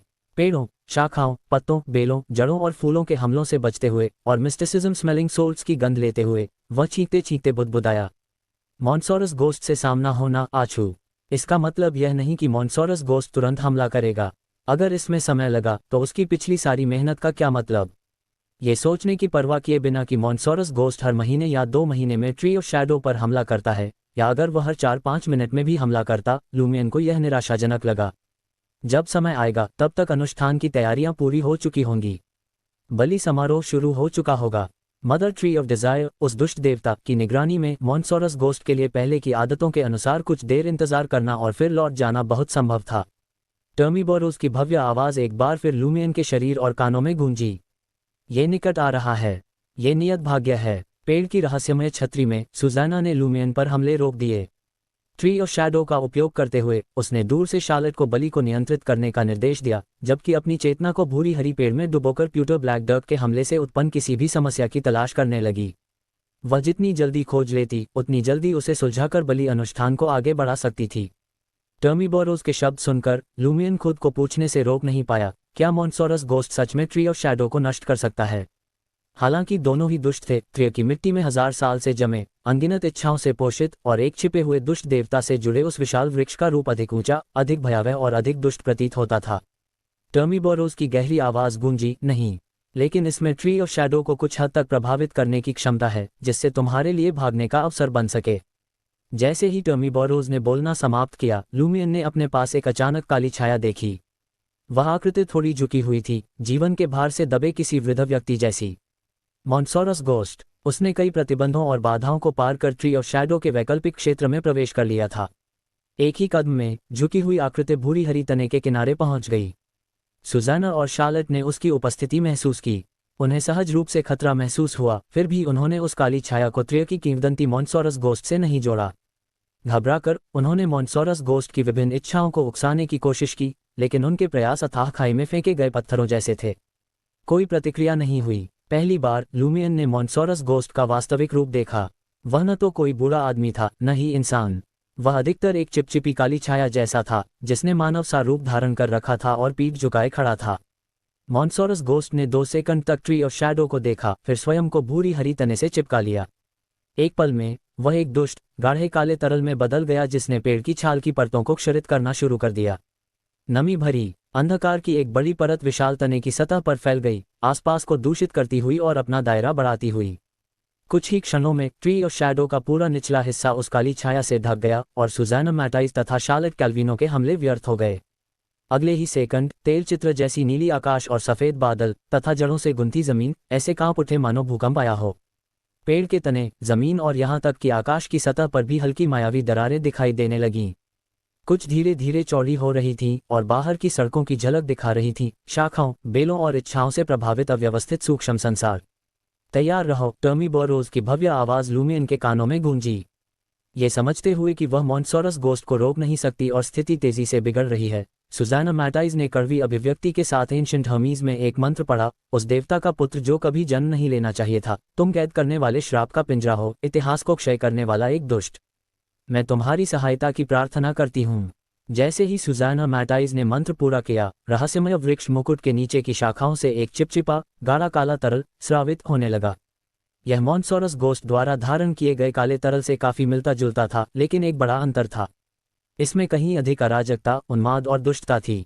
लगभग उसी समय फीके सफेद विकृत खोपड़ियां, मोटी नसों से लिपटी पीली आंखें, घिनौने मवाद से टपकती लाल जीभें और ऐसे अवर्णनीय विकृत वस्तुएं जो केवल देखने मात्र से पागलपन पैदा कर दें, उस तरल से उगने लगीं।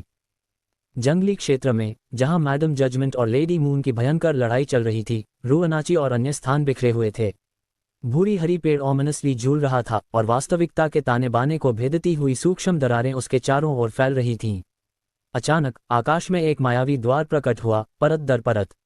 इन द्वारों के मध्य से एक नारंगी पोशाक पहने महिला निकली, जिसका रूप आलसी आभा बिखेर रहा था। चमकीली तारों की रोशनी छोड़ते कीड़े उसके चेहरे के भीतर बाहर रेंग रहे थे, जिससे उसकी असली विशेषताएं पहचानी नहीं जा सकती थीं। निश्चित कदमों से वह महिला भूरी हरी पेड़ की ओर बढ़ी और अदृश्य दरार के किनारों को पकड़ने के लिए अपने हाथ बढ़ाए, मानो उसे चीरने का इरादा हो। तारों की रोशनी में चमकते पारदर्शी मैगॉट्स उस महिला की ढीली हथेली से रेंगते हुए निकले। उनकी हरकतें एक मायावी दरार में छिपी हुई थीं। जो दरार पहले अदृश्य थी, अब तारों की रोशनी का रंग धारण कर चुकी थी। एक जोरदार खींच के साथ इस संसार को ढंकने वाली पारदर्शी परत ने एक भयानक कराह निकाली, भार सहन न कर पाए। वह जबरदस्ती फट गई, अविराम गति के आगे झुकते हुए। अवर्णनीय टूटन के बीच वह दरार फटकर एक विशाल गुहा में बदल गई, जो चमकते तारों के कणों से सजी थी। वह किसी अज्ञात क्षेत्र में जाने वाली सुरंग का प्रवेश द्वार प्रतीत हो रही थी। एक पल में नारंगी पोशाक वाली महिला उस जंगली क्षेत्र से गायब हो गई। क्रेडल कैरिज में बैठी लेडी मून की अभिव्यक्ति बदली। उसने रथ खींचने वाले दानव सदृश प्राणियों को उस सुरंग में उसका पीछा करने का आदेश दिया। मैडम जजमेंट भी उसके पीछे पीछे गई, उस संसार में जहां पेड़ की जड़ें उलझी हुई थीं और आकाश तेल चित्र जैसा दिखता था। जब परालौकिक पेड़ की शाखाएं चिपचिपा काला तरल स्रावित करने लगी और विचित्र प्राणी उगने लगे, लूमियन ने महसूस किया कि उसका मन पागलपन की कगार पर है, बावजूद टर्मिबोरोस की चेतावनी के कि वह ऊपर न देखे। उसकी त्वचा सिहर उठी और भीतर का मांस अस्वाभाविक रूप से फड़कने लगा, मानो गांठें या ट्यूमर बनने वाले हों। उसी क्षण शुद्ध तारों की रोशनी संसार पर छा गई और लूमियन की आंखों पर पड़ी। उससे ज्यादा दूर नहीं, एक सूक्ष्म दरार तुरंत फैलकर तारों की रोशनी का एक रहस्यमय और गूढ़ द्वार बन गई। अपनी आंखें बंद करो और द्वार से होकर भागो, टर्मिबोरोस की गूंजती आवाज लूमियन के कानों में पड़ी। एक पल की भी हिचकिचाहट के बिना लूमियन ने खून से सनी बाईं हथेली से फॉलन मर्क्यूरी को कसकर पकड़ा और तारों से जगमगाते द्वार की ओर दौड़ पड़ा।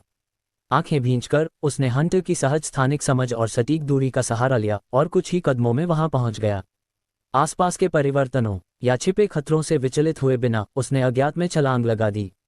संक्षिप्त चक्कर के बाद लूमियन को ऐसा लगा मानो वह किसी गहरे सरोवर से ऊपर उठा हो, उसका पूरा अस्तित्व हल्का हो गया। उसने आंखें खोली और पास ही ट्री ऑफ शैडो की भूरी हरी आकृति, ऑबर्ज डूक ऑफ डॉर और शाखाओं व बेलों से ढकी अन्य इमारतें देखीं। उसने अजीब शक्तियों से विभाजित सड़कों, अपनी अपनी इच्छाओं में डूबे व्यापारियों और राहगीरों को देखा और फ्रैंका को ऑबर्ज डूक ऑफ डॉर की दूसरी मंजिल की खिड़की से कूदते हुए देखा। वह ट्री ऑफ शैडोज के वैकल्पिक क्षेत्र से निकल चुका था, लेकिन अभी वास्तविक दुनिया में नहीं लौटा था। फ्रैंका ने भी पास लूमियन को देख लिया। वह उत्साह से चिल्लाई, जल्दी करो, बाहर निकलने का रास्ता ढूंढो। हालांकि उसने मैडम जजमेंट को समन किया था और कुछ आत्मविश्वास महसूस कर रही थी, फिर भी वह यहाँ ज्यादा देर रुकना नहीं चाहती थी। आखिर एक सीक्वेंस 7 जैसी वह डेमीगॉड से जुड़ी लड़ाई में कैसे शामिल हो सकती थी? दूर से देखना भी खतरनाक था। लूमियन ने सिर हिलाया और फ्रैंका की ओर दौड़ा, बाहर निकलने के किसी भी संकेत को खोजता हुआ। जितना अधिक वह देखता गया, उतना ही उसे परमिटा ग्रेट मदर के वरदान जैसा महसूस हुआ। हालांकि यहाँ न तो मरे हुओं की भीड़ थी और न ही डीमंस पापियों को खाई में फेंक रहे थे। क्या ब्लिस सोसाइटी के अभियान में ग्रेट मदर के अनुयायी शामिल थे? लूमियन ने तेजी से एक अनुमान लगाया और फ्रैंका से, जो बस कुछ इंच दूर थी, चिल्लाकर कहा, जंगल के किनारे की ओर। अपने अनुभव से, अगर यह जगह सचमुच परमिटा थी तो वे जंगल की परिधि से बाहर निकल सकते थे। फ्रैंका ने हल्के से सिर हिलाया और बिना सवाल किए उसका पीछा किया। अचानक जंगल जोरदार झटकों से कांप उठा और भूरी हरी पेड़ के भीतर से गहरी गड़गड़ाहट गूंजी। आकाश अंधेरा हो गया और संसार स्वयं ढहने की कगार पर आ गया। इमारतों और सड़कों को जकड़ने वाली शाखाएं और बेलें तेजी से पीछे हट गईं। इच्छाओं में फंसे व्यापारी, राहगीर और निवासी होश में आ गए। उन्होंने लालच में खाना बंद कर दिया, अपने साथियों को छोड़ दिया और भय में उठ खड़े हुए।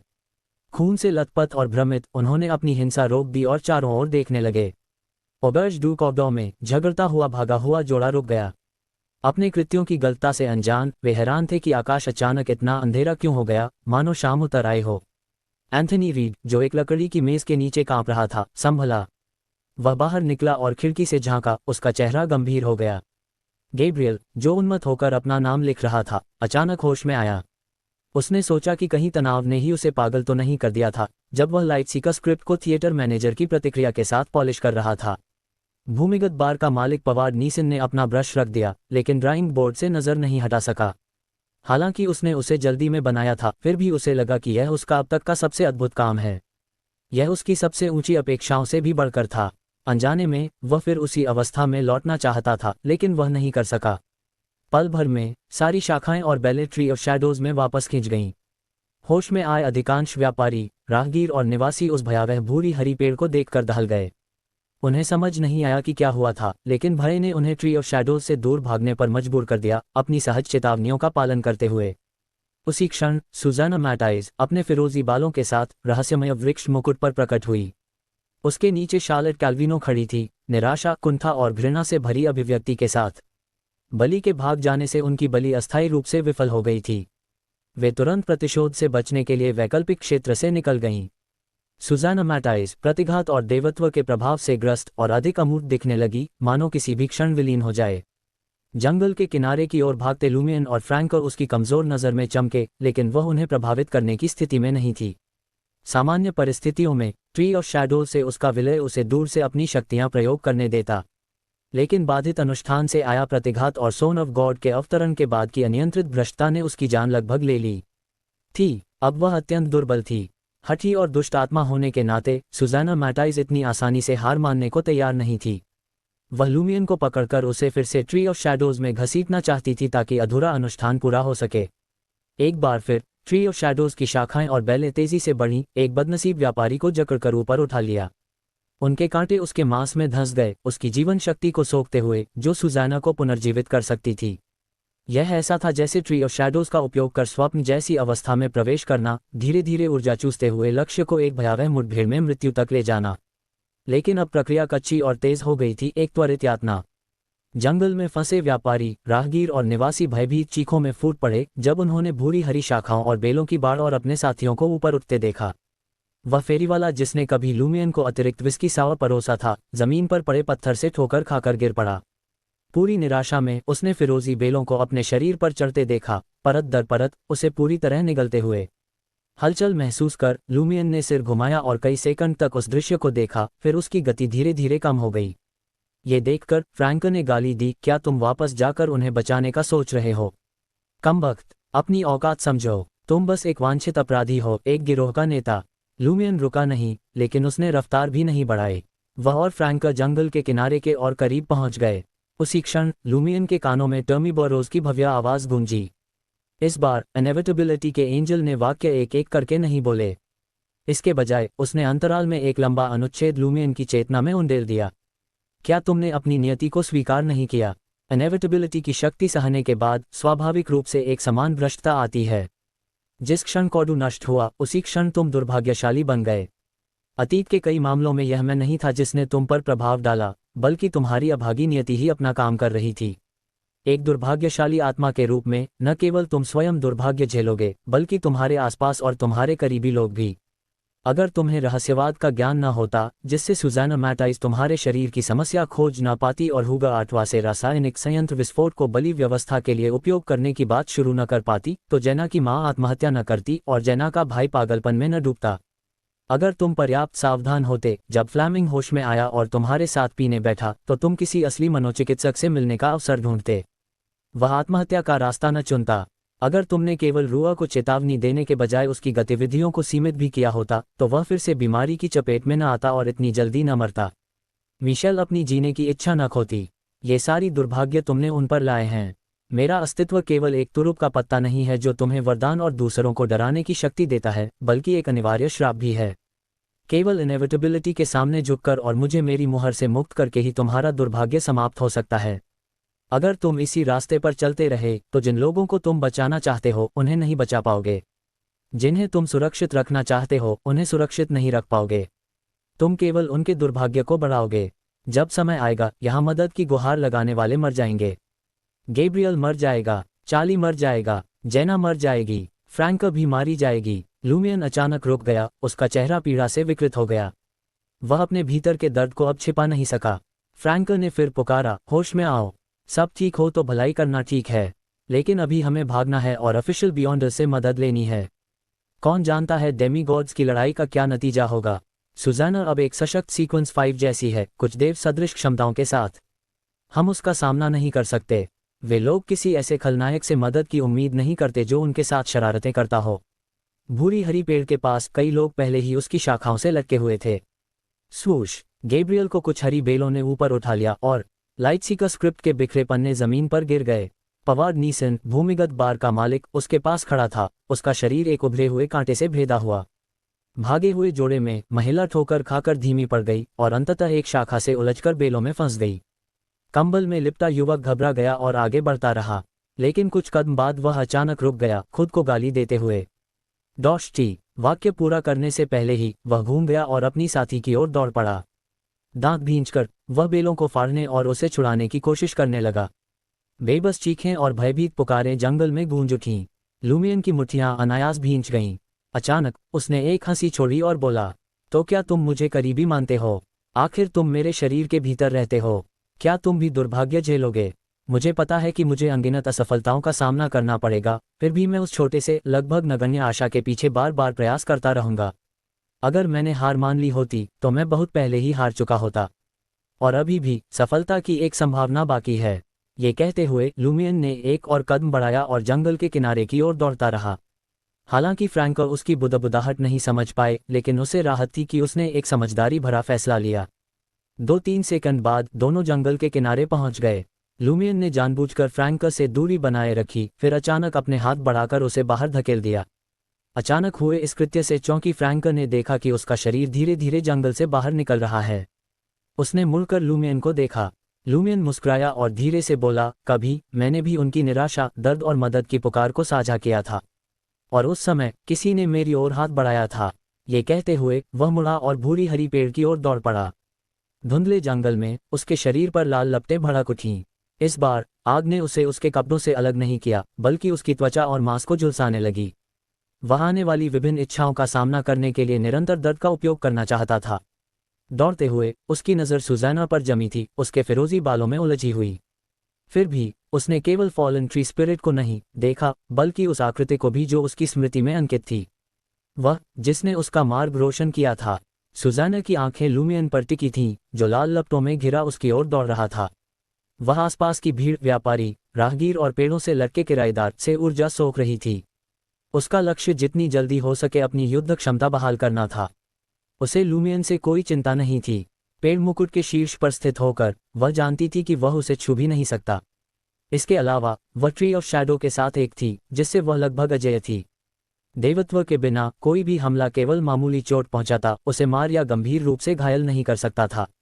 धड़ाम धड़ाम धड़ाम लूमियन उस क्षेत्र में दौड़ा जहां शाखाएं और बेलें उलझी हुई थीं और ऊपर 100 से 200 इंसान लटके हुए थे।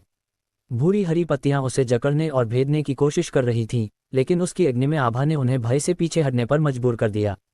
अचानक जमीन गड़गड़ाए, भूरी हरी पेड़ तेजी से नीचे आए, उसकी ऊंचाई घटकर 7 से 8 मीटर रह गई। जंगल में आए भयंकर झटकों ने लूमियन के लिए आगे बढ़ना कठिन कर दिया। गड़गड़ाहट, भूकंप जैसे झटके ने भोज हॉल में झूमर को हिला दिया। उपस्थित अधिकांश लोगों के चेहरों पर आतंक छा गया। सूझबूझ वाले लोग सफेद मेजपोश से ढकी लंबी मेज के नीचे शरण लेने लगे। हुगो आटवा की सुरक्षा में नियुक्त टीम में इम्र, एक मिश्रित रक्त व्यक्ति, वैलेंटाइन और वॉरियर पाथवे का बियॉन्ड एंटवान शामिल थे।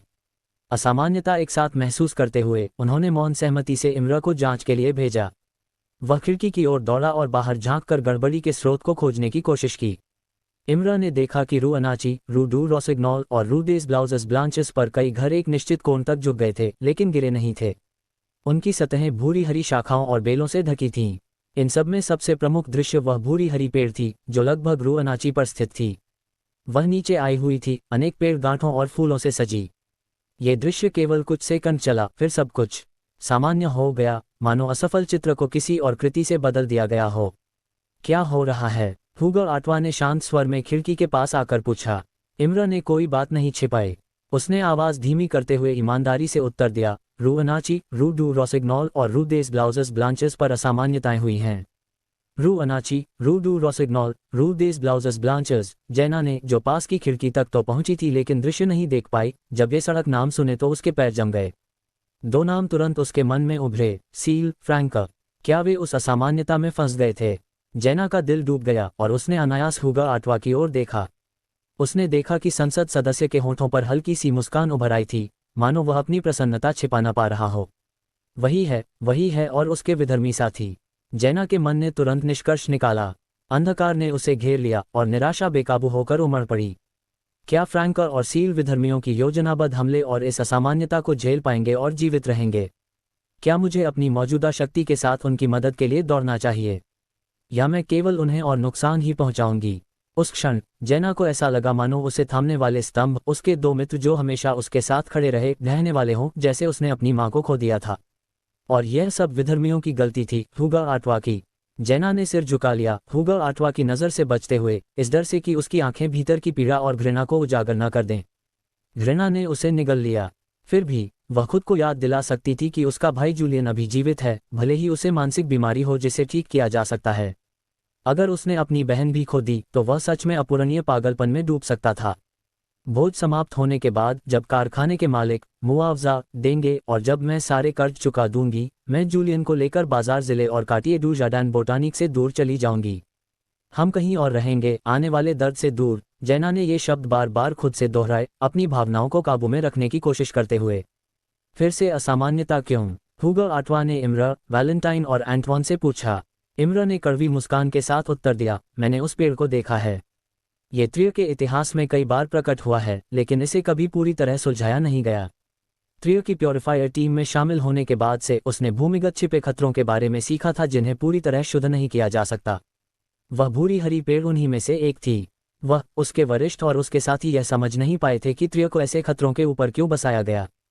हुगो आटवा को उनकी क्षमताओं पर सवाल उठाने का समय दिए बिना इम्र ने जोड़ा। अब जब असामान्यता उजागर हो चुकी है, इसे दबाने में ज्यादा समय नहीं लगेगा। प्योरीफायर टीम के एक विशिष्ट सदस्य के रूप में वह जानता था कि त्रियो अन्य देशों की राजधानियों से अलग है। स्थायी भूमिगत खतरों के कारण पूर्व शाही परिवार और वर्तमान संसदीय सरकार दोनों ने दो चर्चेस को गुप्त रूप से एक एक एंजल तैनात करने या ग्रेड जीरो सील्ड आर्टिफैक्ट्स रखने की अनुमति दी थी ताकि कोई दुर्घटना न हो। बेशक, उन कालों में जब शाही परिवार और सरकार के पास अत्यधिक शक्ति थी, चर्च के एंजल्स हस्तक्षेप से दूर रहते थे।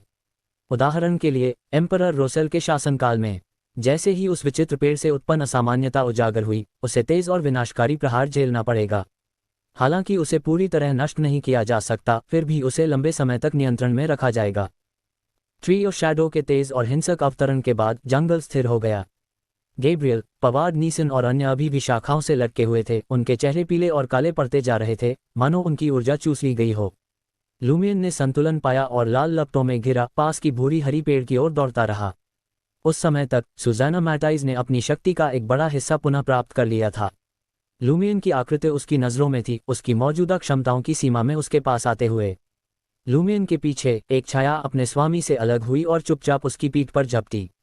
वह शार्लेट कैल्विनो थी, जो एक छाया के रूप में अभिनय कर रही थी। अनुष्ठान की मेजबान न होने और पेड़ की चोटी से दूर होने के कारण उसे न तो प्रतिघात झेलना पड़ा था और न ही तीव्र भ्रष्टता, इसलिए उसकी शक्ति कम नहीं हुई थी। लूमियन को घूमते देख वह तुरंत छिप गई और अपने अभिनय कौशल का प्रदर्शन करते हुए एक अचानक हमले के लिए तैयार हो गई। अचानक दूर से एक गोली की आवाज गूंजी। लौहकाली गोली बहुत दूर से आई थी और सटीक नहीं थी। उसने शार्लेट के शरीर को छुआ, लेकिन उसकी योजना बिगाड़ दी। ब्लाउज, हल्के रंग की ब्रीचेस और लाल बूट पहने फ्रैंकर जंगल के किनारे प्रकट हुई, एक पीतल की रिवॉल्वर थामे हुए। उसने लूमियन की पीठ की ओर देखते हुए गाली दी और चिल्लाए, FCK, क्या तुम्हें नहीं लगता मैं तुम्हारी टीम में हूं? सड़क के सामान्य होने का एहसास होते ही हुगो आटवा हल्के सुनहरे शैंपेन का गिलास थामे भोज हॉल के केंद्र में लौट आया। सभा के सामने खड़े होकर उसने हमेशा की तरह अपना भाषण शुरू किया। महिलाओं और सज्जनों, इस शोक भोज में आपका स्वागत करना मेरे लिए सम्मान की बात है। कृपया उन लोगों की स्मृति में एक क्षण का मौन रखें जो दुखद रूप से हमसे बिछुड़ गए। जैसा कि आप देख सकते हैं, बाजार जिले में फिर से एक दुर्घटना हुई है। हम ऐसे ही आगे नहीं बढ़ सकते। हमें इन परिस्थितियों से निपटने के लिए एक अधिक प्रभावी और लचीली प्रणाली स्थापित करनी होगी। मैं समझता हूं कि हालिया दुर्घटना के कारण आप में से कई लोग क्रोध और भय महसूस कर रहे हैं। आपके प्रियजनों ने अपनी जान खोई हो सकती है, गंभीर रूप से घायल हुए हों, या शायद उत्तेजना, मानसिक टूटन और पागलपन का अनुभव किया हो। ये शब्द सुनते ही जेना ने सिर उठाया और फिर से हुगो आटवा की ओर देखा। उसने अभी अभी उत्तेजना, मानसिक टूटन और पागलपन का इतना विशिष्ट उल्लेख किया था। सामान्य परिस्थितियों में इतनी विस्तार से कहने की आवश्यकता नहीं होती। पागलपन का साधारण उल्लेख पर्याप्त होता। क्या हुगो आटवा को पता था कि रासायनिक संयंत्र विस्फोट के कारण कोई मानसिक रूप से टूटेगा और पागल हो जाएगा? और क्या वह जानबूझकर अपने भाषण में इसका उल्लेख कर रहा था, जैसे कोई अपराधी अपराध स्थल पर लौटकर अपनी काली करतूत का आनंद लेता हो? घृणा और भय का एक अजीब मिश्रण जेना के हृदय को निगल गया। अगर उसकी शंकाएं सही थीं, तो जूलियन की मानसिक टूटन भी विधर्मियों के प्रभाव से हो सकती थी। क्या उसे ठीक किया जा सकता है? क्या उसे बचाया जा सकता है? अगर मैं स्रोत को नहीं काटूंगी, तो भले ही जूलियन को लेकर बाजार जिले से दूर चली जाऊं, भविष्य में भी छिपे खतरे और समस्याएं रह सकती हैं। निराशा ने जेना को घेर लिया, मानो वह किसी अंधकार में अपरिहार्य गड्ढे में फंस गई हो। उसकी पुतलियां फैल गईं, हुगो आटवा की आकृति को भयावह स्पष्टता से प्रतिबिंबित करती हुई। इम्र, वैलेंटाइन और एंटवान के चेहरे गंभीर हो गए जब उन्होंने हुगो आटवा के दो चर्चेस के खिलाफ निहित आरोप सुने। ट्री ऑफ शैडो के साथ जुड़ा वैकल्पिक क्षेत्र खंडहर में बदल चुका था। कुछ हिस्से गाढ़े काले श्लेष्म से ढके थे, जबकि अन्य में ऐसे गहरे छेद थे मानो उन्हें अंतहीन शून्य ने निगल लिया हो। अचानक सिकुड़ते हुए तारों के द्वार से एक चमक उभरी। वह और तेज होती गई, एक परिवर्तित सूर्य की तरह, हर कोने को अजीब स्पष्टता से रोशन करती हुई, सभी छायाओं को मिटाती हुई। सफेद वस्त्र और सुनहरे धागों से सजी एक महिला आकृति उस प्रकाश से निकली। वह शुद्ध प्रकाश से बनी प्रतीत होती थी, पारदर्शी और अलौकिक। उसकी पन्ना हरी आंखें और सुनहरे बाल थे और वह सौंदर्य तथा दिव्य आभा बिखेर रही थी। त्रियो की गार्डियन एंजल, सेंट वीव। तालियों के बीच अपना भाषण समाप्त करने के बाद हुगो आठवा शैंपेन का गिलास हाथ में लिए पीड़ित परिवारों के बीच घूमने लगा। वह उत्साह, मित्रता और भरोसेमंद व्यवहार प्रदर्शित कर रहा था। जेना ने आंखें बंद की और सफेद मेजपोश से ढकी लंबी मेज की ओर भटकती हुई चली गई। उसने एक प्लेट उठाई, उस पर कुछ खाना रखा, फिर एक लंबा चांदी का कांटा लिया और खाने लगी। खाते हुए वह धीरे धीरे हुगो आठवा की ओर बढ़ी, जैसे किसी ट्रांस में हो। करीब पहुंचकर मात्र 2 मीटर की दूरी पर उसने ऐसी मुद्रा अपनाई मानो संसद सदस्य से बातचीत करने वाली हो। अपनी टीम और ऑफिशियल बियॉन्डर्स से घिरे हुगो आठवा ने जेना को देखा। उसने गर्मजोशी से मुस्कुराया, उसके पास आने की उम्मीद करते हुए। जेना सेक्रेटरी ने के पास से गुजरी और हुगो आठवा से एक कदम दूर खड़ी हो गई। उनकी बातचीत शुरू होने से पहले ही जमीन फिर कांप उठी, गड़गड़ाहट के साथ। रू अनाची और रू डेज ब्लाउजेस ब्लांचेस अचानक बहुत चमकीली लगने लगीं। कसांड्रा, हुगो आठवा और अन्य लोग अनायास ही मुड़कर खिड़की की ओर देखने लगे, उनके चेहरे पर चिंता साफ थी। ये देखकर जेना ने फिर आंखें बंद कर लीं। फिर उसने एक कदम आगे बढ़ाया और अपने हाथ में पकड़े चांदी के कांटे को हुगो आठवा की ओर उठाया। उसके दिल में दबी सारी भावनाएं फूट पड़ीं। तू दुष्ट राजनीतिज्ञ, बाजार जिले में आपदा और अंधकार लाने वाला। तू विधर्मी, तेरा ज़मीर कुत्ते ने खा लिया। तू ही मेरी माँ की मौत और मेरे भाई के पागलपन का जिम्मेदार है। मर जा, तेरे बिना बाजार जिले का दुख कभी समाप्त नहीं होगा। अंधकार इस स्थान को निगल लेगा और भोर कभी नहीं आएगी। निस्संदेह तेरे चारों ओर विधर्मी और ऑफिशियल बियॉन्डर्स की सुरक्षा में कोई भी सामना करने वाला यहीं मारा जाएगा, जोखिम के कारण हतोत्साहित। लेकिन अगर कोई असैसिन जीवित लौटने का इरादा ही न रखे तो। जेना ने अपनी सारी घृणा, क्रोध और पीड़ा को अपने हाथ में पकड़े लंबे चांदी के कांटे में उंडेल दिया। उसने असैसिन का माइटी ब्लो किया, हुगो आठवा की खुली दाहिनी आंख पर निशाना साधते हुए, जब वह मुड़ रहा था। उसी क्षण उसने उसके चेहरे पर उभरी हैरानी, भ्रम और भय देखा। उसने हुगो आठवा को कसांड्रा की ओर घबराकर देखते, मदद की गुहार लगाते देखा। कसांड्रा की दृष्टि इम्र द्वारा सूक्ष्म रूप से तिरछा खड़े होकर अवरुद्ध हो गई थी, जिससे वह आसन खतरे से अनजान थी। एक चिपचिपी आवाज के साथ जेना के दाहिने हाथ का लंबा चांदी का कांटा हुगो आठवा की आंख की कोट में गहराई तक धंस गया, उसके मस्तिष्क को भेदते हुए। हुगो आठवा का भाव स्थिर हो गया। भय, भ्रम और आतंक उसके चेहरे पर जमे रह गए। समय ने अधिक परिवर्तन की अनुमति नहीं दी, केवल गहरी निराशा को उजागर किया। जेना ने लाल रक्त को बहते देखा और रोशनी में हुगो आठवा का चेहरा धीरे धीरे ढहता गया। उसके चारों ओर लाल चिंगारियां फूटी, चाहे वे आग्नेयास्त्रों से हों या अलौकिक क्षमताओं से। उसने शांति भरी मुस्कान के साथ आंखें बंद कर लीं, अपने भाग्य को स्वीकार करते हुए। माँ, मैं रोशनी देख रही हूँ। हुगो आठवा की पहली प्रतिक्रिया आश्चर्य और भ्रम की थी, जब उसने लंबे चांदी के कांटे से निकलती चमकदार चांदी की रोशनी को अपनी ओर बढ़ते देखा। उसे यह समझना कठिन लगा कि कोई इतनी सुरक्षा के बीच उस पर हत्या का प्रयास करेगा। हत्यारा बहुत शक्तिशाली भी नहीं लगता था। हालांकि वह एक सेवानिवृत्त सैनिक था, उसने 5 साल पहले राजनीति में आने के लिए सेना छोड़ दी थी। उसकी युद्ध कौशल अब तेज नहीं रहे थे। इतने पास से हमले से बचना असंभव सा था। उसे नज़रअंदाज करें तो यहाँ तक कि सीक्वेंस 9 या सीक्वेंस 8 बियॉन्ड भी असैसिन के माइटी ब्लो से बचने में कठिनाई महसूस करता, विशेषकर जब वह चुपचाप पास आ चुका हो। यह इस पर निर्भर करता था कि उनकी क्षमताएं क्या वे महत्वपूर्ण अंगों से बचा सकती थीं या क्षति को कम कर सकती थीं, ताकि तत्काल मृत्यु न हो।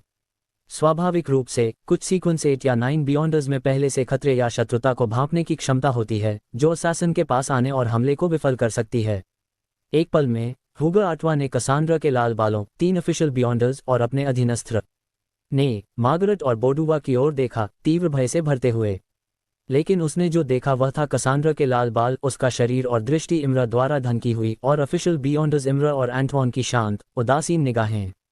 वैलेंटाइन ने तुरंत प्रतिक्रिया की, लेकिन स्वयं को रोके रखा, और ने मार्गरेट और बोडुवा, भले ही अपनी बियॉन्डर शक्तियों से उसे बचाना चाहते थे, फिर भी वे ईवल गॉड से मिले वरदान उजागर करने का साहस नहीं कर पाए।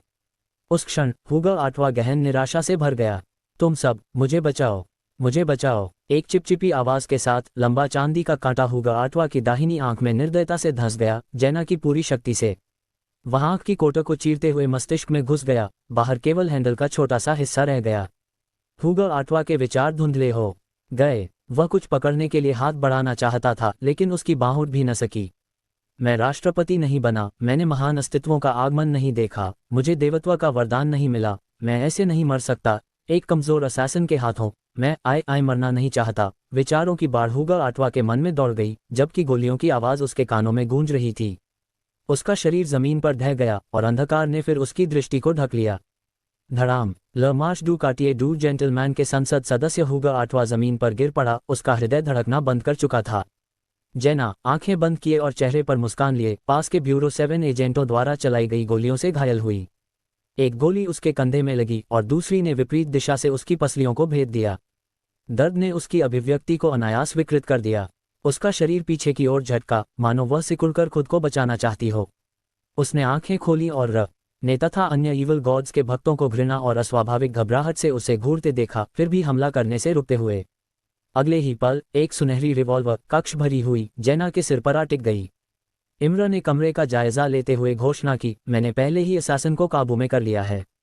जांच करें कि मसियो मेंबर ऑफ पार्लियामेंट को बचाया जा सकता है या नहीं और व्यवस्था बनाए रखें। कोई भी अभी बाहर नहीं जाएगा।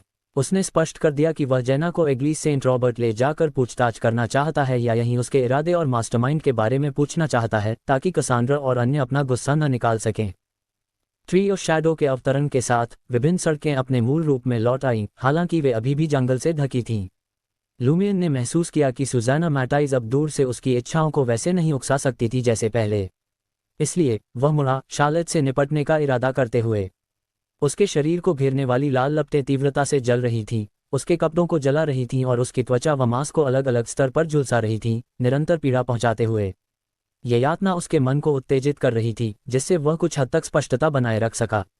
वह आर्म्स मॉन्क वरदान से मिली सहनशक्ति पर भी भरोसा कर सकता था, ताकि वह केवल दर्द सहने में न फंसे।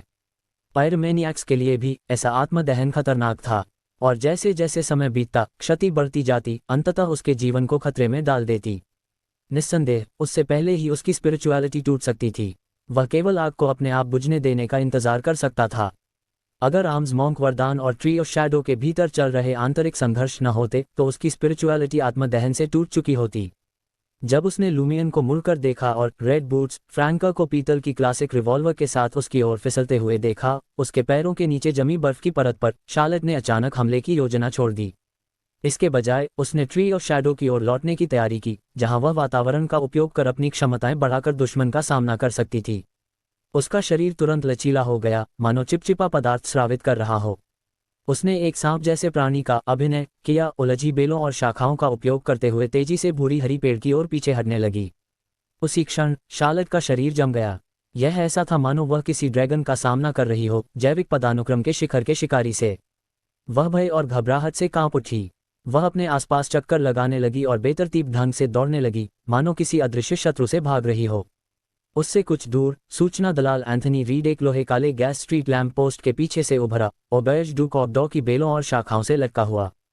किसी समय उसकी गहरी भूरी आंखें हल्के सुनहरे रंग में बदल गई थीं, लंबवत पुतलियों के साथ। वह एक साइकियाट्रिस्ट था, स्पेक्टेटर पाथवे का सीक्वेंस 7 साइकियाट्रिस्ट। उसने अभी ऑ का उपयोग किया था। प्राचीन काल में इसे ड्रैगन माइट कहा जाता था। एंथनी रीड के आसपास की भूरी हरी बेलें और शाखाएं, जो सुज़ैना द्वारा नियंत्रित थीं न कि ट्री ऑफ शैडो द्वारा, उससे भयभीत होकर पीछे हट गईं। शार्लेट को पागलपन और भ्रम में डूबते हुए लूमियन के हमलों से बचने में असमर्थ देखते हुए सुज़ैना ने, जो जीवन शक्ति सोखने के लिए बेताब थी, आंखें सिकोड़ लीं और अपना गहरा द्वेष छिपा न सकी। तुम सब मरोगे, आज तुम सब मरोगे। स्वूश स्वूश स्वूश। ट्री ऑफ शैडो पर मुख्य तने से अलग नए पेड़ तने भालों की तरह निकले, जंगल के बीच लूमियन को भेदने के लिए। फॉलन ट्री स्पिरिट की क्षमताओं के अलावा सुज़ैना मैटाइज अभी इतनी शक्ति नहीं जुटा पाई थी कि दर्जनों या लगभग 100 मीटर दूर लक्ष्यों को प्रभावित कर सके। लूमियन ने यह पहले ही भांप लिया था। एक लुढ़कन के साथ वह शार्लेट की बेतरतीब दौड़ के क्षेत्र में पहुंच गया। धड़ाम धड़ाम धड़ाम। पेड़ तनों के भाले पास की जमीन में धंस गए, जंगल को हथौड़ों की तरह पीटते हुए। लूमियन खड़ा हुआ, लाल लपटों में घिरा। उसने अपने हाथ थोड़ा फैलाए और जोर से हंसा।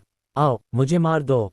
अगर सुज़ैना फिर से पूरे क्षेत्र पर लगातार हमले करती तो वह अब भी उनसे बचने का तरीका ढूंढ सकता था। लेकिन भ्रमित शार्लेट निश्चित रूप से मारी जाती। उसकी गर्जना के साथ अर्धमायावी लालफायर रेवेंस लूमियन के पीछे प्रकट हुए। वे घूमे और कई मार्गों का अनुसरण करते हुए शार्लेट कैल्विनो पर निशाना साध लिया। जमीन की शाखाएं और बेलें बेकाबू होकर उभरी, शार्लेट को जकड़कर उसे नुकसान से बचाने लगीं। गरजते धमाकों की एक श्रृंखला के साथ लालफायर रेवेंस शार्लेट पर टूट पड़े, शाखाएं तोड़ते और बेलें जलाते हुए, उसके एक्टर के बाहरी आवरण की परतें एक एक कर हटाते हुए। बैंग। करीब पहुंच चुकी फ्रैंका ने आगे बढ़कर दाहिना हाथ बढ़ाया और ट्रिगर कसकर दबाया। क्लासिक पीतल की रिवॉल्वर से एक लौह काली गोली निकली और फायर रेवेंस द्वारा बनाए गए अंतर से होकर शार्लेट के सिर में सटीकता से घुस गई। वह मोहक, शुद्ध और कोमल चेहरा तुरंत चकनाचूर हो गया, आंखों, नाक और मुंह से लाल और सफेद तरल बिखरते हुए। केवल सिर कटा शरीर कुछ कदम भ्रम में चला, फिर अंततः जमीन पर ढह गया। नरक में जाओ, सुज़ैना दहाड़ी। उसकी गर्जना के साथ भूरी शाखाएं, हरी बेलें, मोटे अंग और फीके फूल कई रूपों में उमड़ पड़े, लूमियन, फ्रैंका और एंथनी की ओर एक साथ लपकते हुए। अपने सामने भयावह दृश्य के बावजूद लूमियन को कोई तात्कालिक खतरा महसूस नहीं हुआ। जब तक सुज़ैना मैटाइस कुछ हद तक शक्ति पुनः प्राप्त नहीं कर लेती, इतनी स्पिरिचुअलिटी खर्च करने वाला हमला वास्तविक खतरा नहीं था। लूमियन फिर आगे बढ़ा, अपने मांस को भस्म करती लाल लपटों को साथ लिए, आदिम वन जैसे वातावरण में और गहराई तक जाता हुआ। बेलें जली, फूल राख बने, शाखाएं काली पड़ी, फिर भी कोई भी दुश्मनों को ट्री ऑफ शैडो की ओर बढ़ने से रोक न सका। अचानक वे सभी वस्तुएं पीछे हट गईं, लटके हुए मानव बंदियों को वापस ट्री ऑफ शैडो की ओर खींचते हुए। सुज़ैना ने ये सोच लिया था, केवल क्रोध निकालने के लिए ऊर्जा बर्बाद करने की कोई जरूरत नहीं थी। बेहतर था कि तीनों शिकार पास आएं, इच्छा की सीमा में फंसें और फिर वह अपनी सबसे शक्तिशाली क्षमताओं का उपयोग करे। वह अपनी मौजूदा कमजोरी को स्वीकार नहीं कर सकती थी। यही कारण था कि उसने शुरू में सहायता के लिए मंत्र नहीं पढ़ा था। बलि को ट्री ऑफ शैडो में घसीटने से पहले सोन ऑफ गॉड त्रिय में स्वयं को प्रकट करने का साहस नहीं करता। भविष्य में सुज़ैना के पास कुछ आत्मविश्वास था और उसे बलि को एक निश्चित सीमा तक धकेलना था, अनुष्ठान की सुरक्षा सुनिश्चित करते हुए। तभी वह ट्री ऑफ शैडो के साथ अपने विलय का उपयोग कर सोन ऑफ गॉड का सामना कर सकती थी। सोन ऑफ गॉड आश्चर्यजनक रूप से विक्षिप्त था। वह अपने अनुयायियों पर होने वाली भ्रष्टता को कभी नियंत्रित नहीं करता। जहां तक लेडी मून का सवाल था, उसने केवल संभावित बाधकों को अस्थायी रूप से रोकने का वादा किया था। सुज़ैना अन्य देवताओं के भक्तों को ट्री ऑफ शैडो में प्रवेश करने देने का साहस नहीं कर सकती थी। धड़ाम धड़ाम धड़ाम, लूमियन अचानक खाली हो चुके जंगल और खंडहर सड़कों से दौड़ता हुआ भूरी हरी पेड़ की ओर बढ़ा। फ्रैंका और एंथनी ने अपने अपने आक्रमण कोण चुने और अलग अलग दिशाओं से पीछा किया। वे भाग्यशाली व्यापारी, राहगीर और किराएदार जो अभी तक शाखाओं और बेलों में नहीं फंसे थे, इस अवसर का लाभ उठाकर जंगल से बाहर भाग निकले।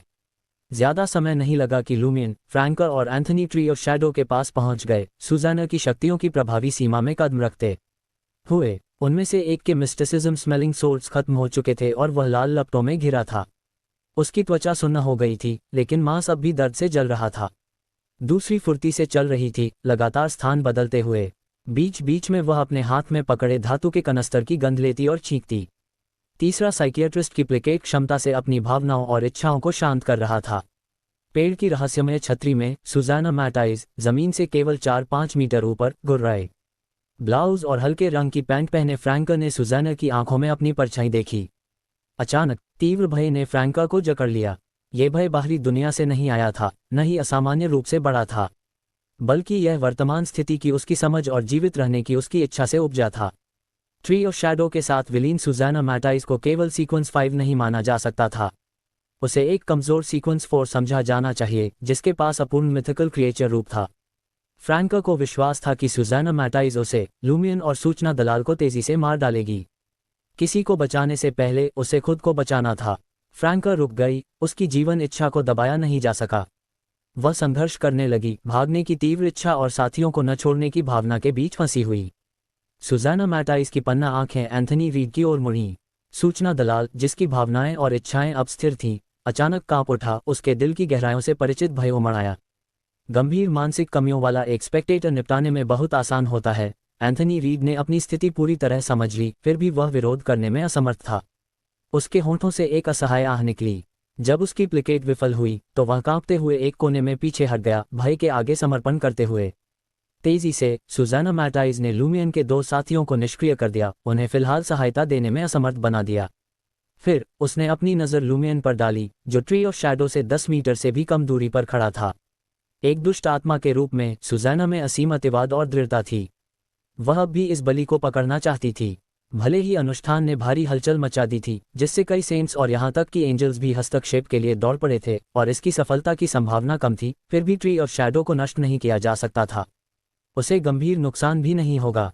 जब तक इटर्नल ब्लेजिंग सन या God of steam and machinery 3 में रहने वाले लाखों लोगों को दफन करने और जमीन के नीचे और भी गंभीर समस्याएं उजागर करने को तैयार न हो, हमेशा एक और अवसर रहेगा, भले ही वर्तमान विफल हो जाए। जब तक लूमियन उसके कब्जे में रहता, वह बलि जो एक एंजल को पूरी तरह सील कर सकती थी, सुज़ैना को अनुष्ठान फिर से आजमाने में अधिक समय नहीं लगता। इसलिए दुष्ट आत्मा सुज़ैना मैटाइस लूमियन को जीवित पकड़ना चाहती थी। एक पल में लूमियन की गति धीमी हो गई, उसके मन में वही विचार भर गए। मुझे मरना नहीं चाहिए, मुझे मरना नहीं चाहिए। अगर मैं मर गया तो औरा के पुनर्जीवन की कोई आशा नहीं रहेगी। मुझे जीवित रहना है और कौडू आपदा के पीछे की सच्चाई जाननी है। मुझे समझना है कि औरा इनेविटेबिलिटी में क्यों विश्वास करती है। इन लोगों का मुझसे कोई संबंध नहीं है। अगर वे मर जाएं तो क्या फर्क पड़ता है? क्या इस दुनिया में हर दिन अनगिनत जाने नहीं जाती? क्या मैं सच में उसे रोक सकता हूँ? उद्धरण चिन्ह उद्धरण चिन्ह। लूमियन की गति और धीमी हो गई, उसका चेहरा पीड़ा से विकृत हो गया। उसके चारों ओर जलती लाल लपटें उसे दर्द दे रही थीं, लेकिन साथ ही उसकी इंद्रियों को तेज भी कर रही थीं। लेकिन जितना अधिक वह सचेत हुआ, उतनी ही प्रबल उसकी जीवित रहने की इच्छा हो गई। इस बार सुज़ैना का उसकी इच्छाओं पर प्रभाव कम नहीं हुआ। फॉलन ट्री स्पिरिट ने ट्री ऑफ शैडो से बेलों, शाखाओं और तनों की एक श्रृंखला बुला ली, लूमियन को 10 मीटर से भी कम के एक छोटे गोल क्षेत्र में घेरते हुए। खुला स्थान एक घने प्राचीन जंगल में बदल गया। नम फीके रंग के फूल जड़ों, बेलों और शाखाओं से उगाए, बिना गंध वाली संवेदनाहारी गैसें छोड़ते हुए, जो आसपास को गहरी नींद में डुबोने की धमकी दे रही थीं। उसी क्षण लूमियन की जीवन इच्छा उसके अन्य विचारों के साथ एक हो गई। इस भयावह स्थिति से बचने और जीवित रहने के लिए उसे आगे बढ़ना होगा और सुज़ैना मैटाइस को पराजित करना होगा। लूमियन फिर आगे बढ़ा, अर्धमायावी लाल लपटों को अपने पीछे इकट्ठा करते हुए, उन्हें सुज़ैना मैटाइस की ओर घुमाते हुए, जो जमीन से मात्र 4 मीटर ऊपर मंडरा रही थी। उसे उम्मीद नहीं थी कि यह हमला फॉलन ट्री स्पिरिट को नुकसान पहुंचाएगा। आखिरकार सुज़ैना मैटाइस ट्री ऑफ शैडो के साथ विलीन थी, जिससे उसे अत्यधिक रक्षा और जीवन शक्ति मिली थी। इसके अलावा वह कोई मूर्ख शत्रु नहीं थी जो हमलों से बच न सके या अपनी रक्षा के लिए शक्तियों का उपयोग न करे। लूमियन का उद्देश्य केवल सुज़ैना मैटाइस का ध्यान क्षण भर के लिए भंग करना और उसे तुरंत दूसरी इच्छा उकसाने से रोकना था। इस बार लाल फायर रेवंस ने रहस्यमय अवरोध को भेद दिया। वे कमजोर रक्षा से होकर सुज़ैना मैटाइस की ओर बढ़े। भूरी हरी बेलों और शाखाओं की परतें सुज़ैना मैटाइस के चारों ओर लिपट गईं, उसे एक लकड़ी के गोले में बंद कर दिया, केवल उसकी हरी आंखें दिखाई दे रही थीं। गड़गड़ाहट के बीच पौधों का वह आवरण फट गया और तुरंत नई वृद्धि से बदल गया। इसी बीच 10 मीटर से कम की दूरी लूमियन के लिए पल भर में सिमट गई। विशाल मात्रा में सुस्त करने वाली गैस उसके शरीर में घुसी, लेकिन लाल लपटों ने उसे तुरंत जला दिया और वाष्पित कर दिया। उसके जले हुए मांस की गंध ने शेष धुएं को निष्क्रिय कर दिया, केवल थोड़ी मात्रा उसकी नासिकाओं में घुस पाई। उसके विचार धीमे पड़ गए, सिर घूमने लगा, फिर भी उसके आंदोलनों पर अभी असर नहीं पड़ा। गति का उपयोग करते हुए लूमियन ने बाएं और दाएं पैरों से जोरदार किक मारी और भूरी हरी तने पर प्रहार किया। उसने खुद को कुछ मीटर आगे धकेला और फिर ऊंची छलांग लगाई। उसकी नज़र सुज़ैना मैटाइस पर जमी हुई। उसके पीछे एक विशाल अग्नि गोला धीरे धीरे आकार लेने लगा। उसकी आंखों में लकड़ी का गोला और सुज़ैना मैटाइस की पन्ना हरी दृष्टि प्रतिबिंबित हुई। ऐसा प्रतीत हुआ मानो वह पेड़ की चोटी पर कूदकर उस पौधों के आवरण को शक्तिशाली अग्निगोले से नष्ट करना चाहता हो। यह मुद्रा स्पष्ट रूप से दिखावटी थी। लूमियन की प्रदर्शन करने की इच्छा को सुज़ैना मैटाइस ने सूक्ष्म रूप से उकसाया था, भले ही उसकी निरंतर पीड़ा केवल थोड़ा ही दब सकी। सुज़ैना मैटाइस मुस्कराई और आवरण की सतह से नुकीले भूरी हरी तने निकले, साही की तरह कांटे फैलाते हुए, किसी भी लापरवाह शिकार को भेदने के लिए तैयार। जैसे ही लूमियन गंभीर रूप से घायल होता, गोले की बेलें और शाखाएं खुल जातीं और अपने बंदी पर पूरा नियंत्रण ले लेतीं। जैसे ही विशाल अग्नि गोला ठोस हुआ, लूमियन नीचे उतरने लगा। फिर भी सुज़ैना मैटाइस पर झपटने के बजाय उसने उसे श्रेष्ठता के भाव से देखा, आंखों में आंखें डालकर। फिर भी उसने हमला नहीं किया। वह उतरता रहा। सुज़ैना मैटाइस भ्रमित हो गई, उसकी जाल में न फंसने पर हैरान। केवल तब जब लूमियन पेड़ की चोटी के नीचे जमीन पर पहुंचा, उसने अगली चाल चली। अधूरा विशाल अग्नि गोला फट पड़ा और लूमियन को तोप के गोले की तरह ट्री ऑफ शैडो के तने की ओर धकेल दिया। उसके बाएं हाथ में वह दरारों से भरा फॉलन मर्क्यूरी पकड़े था।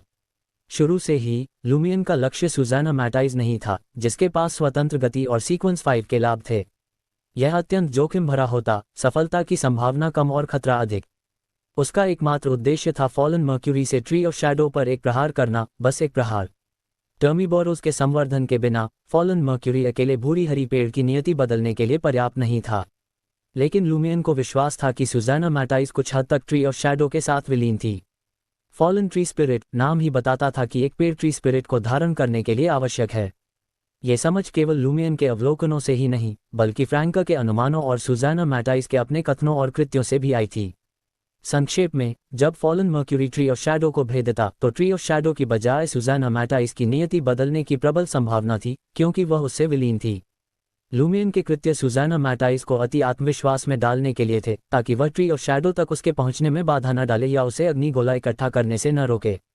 और सुजाना मैटाइस द्वारा उसकी प्रदर्शन की इच्छा में हेरफेर ने लूमियन के आत्मविश्वास को और बढ़ा दिया। हालांकि अभिनय समय की बर्बादी था और अवसर चूकने का जोखिम रखता था, फिर भी यह वास्तविक इरादों को छिपाने का एक आवरण भी था। एक जोरदार टक्कर के साथ लूमियन और फॉलन मर्क्यूरी भूरी हरी तने से टकराए। उसकी पसलियां चटकीं, कलाई टूट गई, उसका पूरा शरीर विस्फोट और टक्कर से पिट गया। फिर भी वह प्यूटो ब्लैक डर्क को बाहरी छाल और दूसरी परत में घुसाने में सफल रहा। जैसा कि अपेक्षित था, लूमियन ने ऐतिहासिक दृश्यों का सैलाब नहीं देखा। इसके बजाय उसने पारे सी चमक वाली उस मायावी नदी को महसूस किया जो सुजाना मैटाई से संबंधित थी। अगले ही क्षण उसकी इच्छा फिर से प्रभावित हुई और रहस्यमय छतरी से भालों की बारिश होने लगी। प्यूटो ब्लैक डर्क को छोड़ते हुए लूमियन ने शेष सब कुछ फॉलन मर्क्यूरी पर छोड़ दिया। वह जमीन की ओर गिरा, दर्द का उपयोग कर होश में रहने के लिए। एक तेज लुढ़कन के साथ उसने जमीन में धंसते पेड़ भालों से बचाव किया। जब सुजाना मैटाइस को लूमियन का वास्तविक इरादा समझ आया तो उसे झुंझलाहट, क्रोध और कुछ भय महसूस हुआ। प्यूटो ब्लैक डर्क के पिछले उपयोग ने उस पर गहरी छाप छोड़ी थी। फिर भी उसे अपनी सुरक्षा की ज्यादा चिंता नहीं थी। ट्री ऑफ शैडो से उसके संबंध के कारण, यहाँ तक कि किसी सेंट से सामना होने पर भी उसका मारा जाना कठिन था। उसकी चिंता इस बात की थी कि कहीं वह गंभीर रूप से घायल न हो जाए, जिससे वह फिर से अपने शिकार को पकड़ने का अवसर खो दे। उसी क्षण फॉलन मर्क्यूरी चकनाचूर हो गया, प्यूटो ब्लैक टुकड़ों में बिखरता हुआ चुपचाप जमीन पर गिरता हुआ। लंबे समय से घिसा और कमजोर हो चुका, वह अब और सहन नहीं कर सका। हालांकि उसका विनाश उस नियति अदला बदली का भी अंत था, जिसे पूरा होने में कई मिनट लगने चाहिए थे। इसने सुजाना मैटाइस के भीतर कोई नियति नहीं जगाए, इसने केवल उसे ब्लेड में संग्रहित नियति सौंप दी। सामान्यतः यह असंभव होता, क्योंकि फॉलन मर्क्यूरी को संबंधित नियमों का पालन करना पड़ता। लेकिन अब टूटकर बिखर चुका, उसे किसी बात की परवाह नहीं थी। सुजाना मैटाइस जड़ हो गई, उसके शरीर से बैंगनी लपटें फूट पड़ीं। फॉलन मर्क्यूरी ने उसे उस नियति का उपहार दिया था जिसमें ट्री ऑफ शैडो की जड़ एक अदृश्य भूमिगत आग से भस्म हो जाती है। ट्री ऑफ शैडो के समान एक तने के रूप में वह इस नियति से बच नहीं सकती थी। केवल एक सेकंड में बैंगनी लपटें गायब हो गईं और सुजाना मैटाइस राख में बदल गई। उसकी आंखों में अविश्वास और स्तब्धता भरी हुई। एक पेड़ का तना आग में फूट पड़ा, दरकता और ढहता हुआ। दोस्तों, अगर आपको यह वीडियो पसंद आई है तो वीडियो को लाइक करें और नेक्स्ट पार्ट के लिए कमेंट कर देना और नोवेल एडिट चैनल को सब्सक्राइब कर लेना। Thank you.